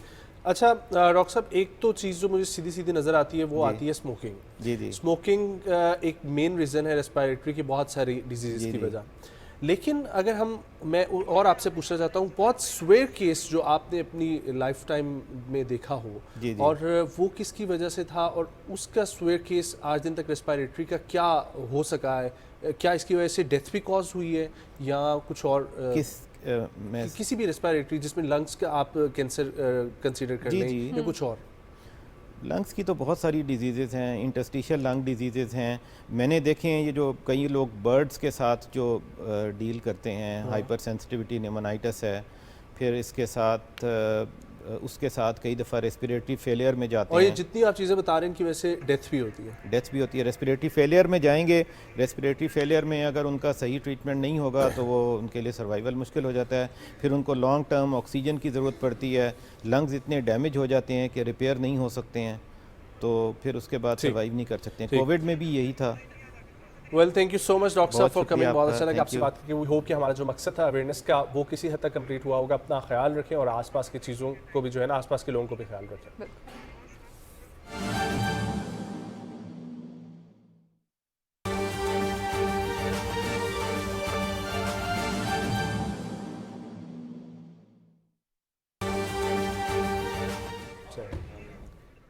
नाइक सैफ अली जंजुआ के निशान हैदर के मज़ार पर पुरवकार तकरीब। आपको बताएं कि लेफ्टिनेंट जनरल शाहिद इम्तियाज़ कोर कमांडर 10 कोर मेहमान खुसूसी हैं। आपको बताएं कि नाइक सैफ अली जंजुआ निशान हैदर का 75वां खुसूसी तकरीब, जहां पर कोर कमांडर नाइक सैफ अली जंजुआ के शहीद निशान हैदर के 75वां योम शहादत मनाया जा रहा है। और अफवाज Pakistan chairman joint chief of staff committee और सर्विसेज। अल्हम्दुलिल्लाहि रब्बिल आलमीन अर्रहमानिर्रहीम मालिकी यौमिद्दीन इय्याका नअबुदु व इय्याका नस्तईन इहदिनस सिरातल मुस्तकीम सिरातल लज़ीना अनअमता अलैहिम गैरिल मग़ज़ूबि अलैहिम वलद्दाल्लीन आमीन।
बराह रास्त आप लोग देख रहे थे नग्याल सेक्टर से, जहां पर शहीद निशान हैदर नाइक सैफ अली जंजुआ का 75वां योम शहादत पुरवकार तकरीब वहां पर मुनक्किद की गई। और core commander 10 core lieutenant general Shahid Imtiaz वहां पर मौजूद थे और ये पुरवकार तकरीब आपको बराह रास्त हम लोग दिखा रहे थे। आगे बढ़ेंगे और आखिरी टॉपिक जो कि बहुत ही अहम मौजू है, 27 अक्टूबर जो कल है और योम सियाह से मुताल्लिक ये दिन मनाया जाता है पाकिस्तान में, आज़ाद कश्मीर में और मकबूजा कश्मीर में भी, और दुनिया भर में भी ये ये पैगाम दिया जाता है कि जिस तरीके से आर्टिकल 35A 370 तो अभी आके ख़त्म हुआ, लेकिन 1948 से ऑनवर्ड जो बर्बरियत का निशान बने हुए हैं कश्मीरी और उनके लिए आवाज़ जो बुलंद की जा रही है, उसके पीछे के मकासद और आने वाली उनकी तकदीर होगी क्या, इस पर हम लोग बात करेंगे। और इसी के ऊपर हम लोग बात करेंगे president Youth Council Pakistan Mohammad Shahzad Khan से। अस्सलाम वालेकुम Shahzad, thank you so much for joining. खैरियत से आप? वालेकुम अस्सलाम, अल्हम्दुलिल्लाह। आप कैसे हैं? अल्हम्दुलिल्लाह, अच्छा लगा आपसे दोबारा मिलके। शहजाद, मुझे ये बताइएगा कि ये यूथ जो है ना, हमारा मौजू इस वक्त ये है सबसे ज़्यादा इंपॉर्टेंट कि हमारी यूथ अवेयर हो। तो यूथ की अवेयरनेस से रिलेटेड और यूथ इस वक्त सोचती क्या है कश्मीर को लेके, वो क्या हमारे आबाओ अजदाद जिस तरीके से इंटरेस्टेड थे कश्मीर के मौजू पे उसी तरीके से इंटरेस्टेड हैं या इंटरेस्ट लूज़ हुआ है कहीं पर, या मज़ीद जिद्दत आई है? हाँ, ये बड़ा इम्पोर्टेंट बात आपने की कि जिस शिद्दत से और जिस जज्बे से हमारे आबाओ अजदाद इस इशू को लेके चले, पाकिस्तान से कितने लोगों ने उसमें कंट्रीब्यूट किया, आज़ाद कश्मीर के हिस्से को आज़ाद करवाया और पूरे ओवरऑल कश्मीर में जो रोल प्ले किया, तो आज के जो नौजवान हैं वो भी उसी तरह रोल प्ले कर रहे हैं या नहीं कर रहे हैं? थोड़ी सी मेरे ख्याल से लेकिंग्स आई है, थोड़ी सी एनर्जीज़ में कमी आई है और मेरे ख्याल से नाउमीदी थोड़ी सी नौजवानों में बढ़ी है। उस पे इनको काम करना चाहिए। हालांकि काम कर रहे हैं, किसी हद तक सोशल मीडिया के हद तक उनको रेस करना, इस इशू को रेस करना, ट्विटर पे ट्रेंड चलाना, लेकिन इसको थोड़ा सा मज़ीद इंटेंसिफाई करना चाहिए। बिकॉज़ जो पाकिस्तान की 64% पॉपुलेशन है, जो कि मेरे ख्याल से आजकल एक एक्सट्रीमिस्ट माइंड का शिकार हुए हैं, और मैं इस पे उनको ये मैसेज देना चाहूँगा आज कि ये मुल्क हमारा है। इस मुल्क में तकरीबन आज मेरी 25 साल की एज है और जब मैं पैदा हुआ हूँ तो अभी तक 25 साल के दरमियान मैं किसी रिफ्यूजीज़ कैंप में नहीं हुआ, मेरे ऊपर कोई बम नहीं गिर रहे थे, कोई फायरिंग नहीं हो रही थी, मैं एक आराम से मैंने ज़िंदगी गुजारी। लेकिन जब मेरे मुल्क को मेरी ज़रूरत हुई तब मैं कहता हूँ कि नहीं, मैंने बाहर जाना है, मैंने जो है आसाइश की ज़िंदगी लेनी है। तो ठीक है, तो मतलब आपको कहने का मकसद ये है हमारे पास बहुत ज़्यादा एनर्जी है, उस एनर्जी को एक डायरेक्शन की ज़रूरत है। और डायरेक्शन हमारी, जब हम शहरक का लफ्ज़ इस्तेमाल करते हैं कश्मीर के लिए, तो कश्मीर के मौजू में ये यूथ कैसे किरदार अदा कर सकती है? कश्मीर के मौजू में यूथ बड़ा रोल प्ले कर सकती है। जैसे कि पाकिस्तान का, जिस तरह हमारा यूथ काउंसिल पाकिस्तान है, तो इसी तरह के दुनिया के बाकी ममालिकों के भी यूथ ऑफिशियल प्लेटफॉर्म्स एग्जिस्ट करते हैं। जैसे कि ब्रिटिश का यूथ काउंसिल है, UN का यूथ एनवाई है, यूनाइटेड स्टेट्स का एक यूथ प्लेटफॉर्म है जो रिप्रेजेंटेशन करती है, SCO एक बड़ा प्लेटफॉर्म है, उसका एक यूथ प्लेटफॉर्म है।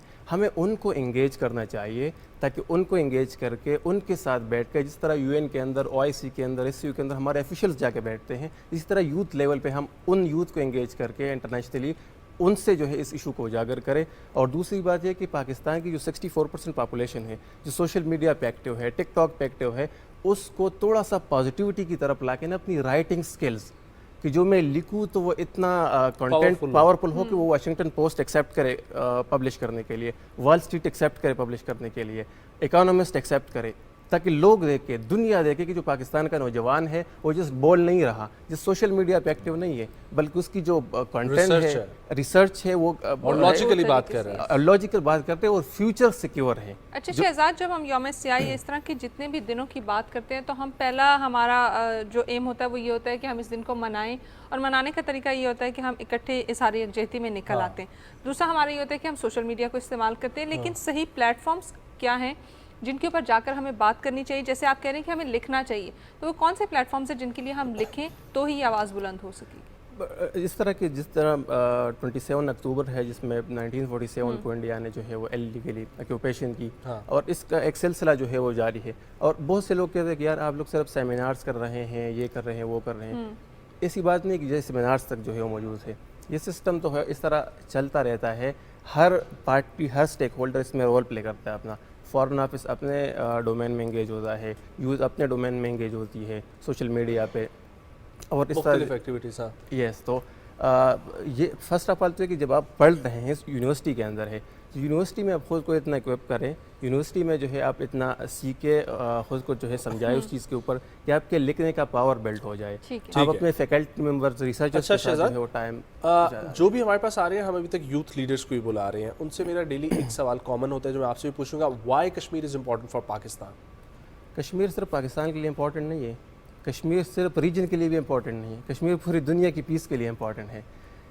बीजेपी ने मोदी सरकार ने जो हिंदुत्व का, हिंदू सुप्रीमेसी का कॉन्सेप्ट शुरू किया है इंडिया के अंदर, और फिर उसको इंस्टीट्यूशनलाइज किया है कि मतलब जो हिंदू के टॉप एलीट हिंदू है उन्हीं को आप पार्लियामेंट के अंदर भी प्रेफर करो, जुडिशरी के अंदर भी लेके आओ, इंस्टीट्यूशनलाइज करो कि हिंदू सुप्रीमेसी हो। तो जो liberal world Indian liberal order था, जो गांधी के फरमूदात थे, वो तो उन्होंने ख़त्म किए हैं। बिल्कुल ठीक है। तो ये इंडिया को खुद भी खतरा है इससे।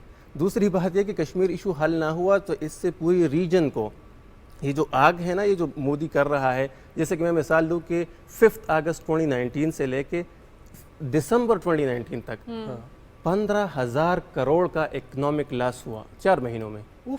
जब उन्होंने वो 35 पे खत्म किया, 370 एब्रोगेट किया विद इन 4 मंथ, और उसके आगे फिर कोविड आया, अंदाज़ा लगाए फिर कोविड में फिर क्या हुआ होगा, तो जस्ट 4 मंथ अंदाज़ा लगाए। फिर उसके बाद जो है ये रीजनल पीस को भी खतरा है और फिर ग्लोबल पीस को भी। नाइस, बहुत अच्छा, बहुत अच्छा। Well, thank you so much Shahzad Khan for coming. बहुत अच्छा लगा आपसे बात करके। इससे मैं उम्मीद करता हूँ कि बहुत सारे हमारे जो यूथ लीडर्स हैं वो आगे आएंगे और पाकिस्तान को रिप्रेजेंट करेंगे। और इनकी ये बहुत अच्छी बात थी कि आप लोगों को अपनी स्किल्स पे काम करने की जरूरत है, और स्किल्स वो होनी चाहिए ताकि आप दुनिया के साथ कम्पीट करके जो है ना वो आगे बढ़ सकें। मुझे रुशना को सुबह पाकिस्तान की टीम को दीजिए इजाज़त। कल मुलाकात होगी खुसूसी 27 अक्टूबर के प्रोग्राम के साथ, और अपना बहुत सारा ख्याल रखें। मुलाकात होती है कल। अल्लाह हाफ़िज़।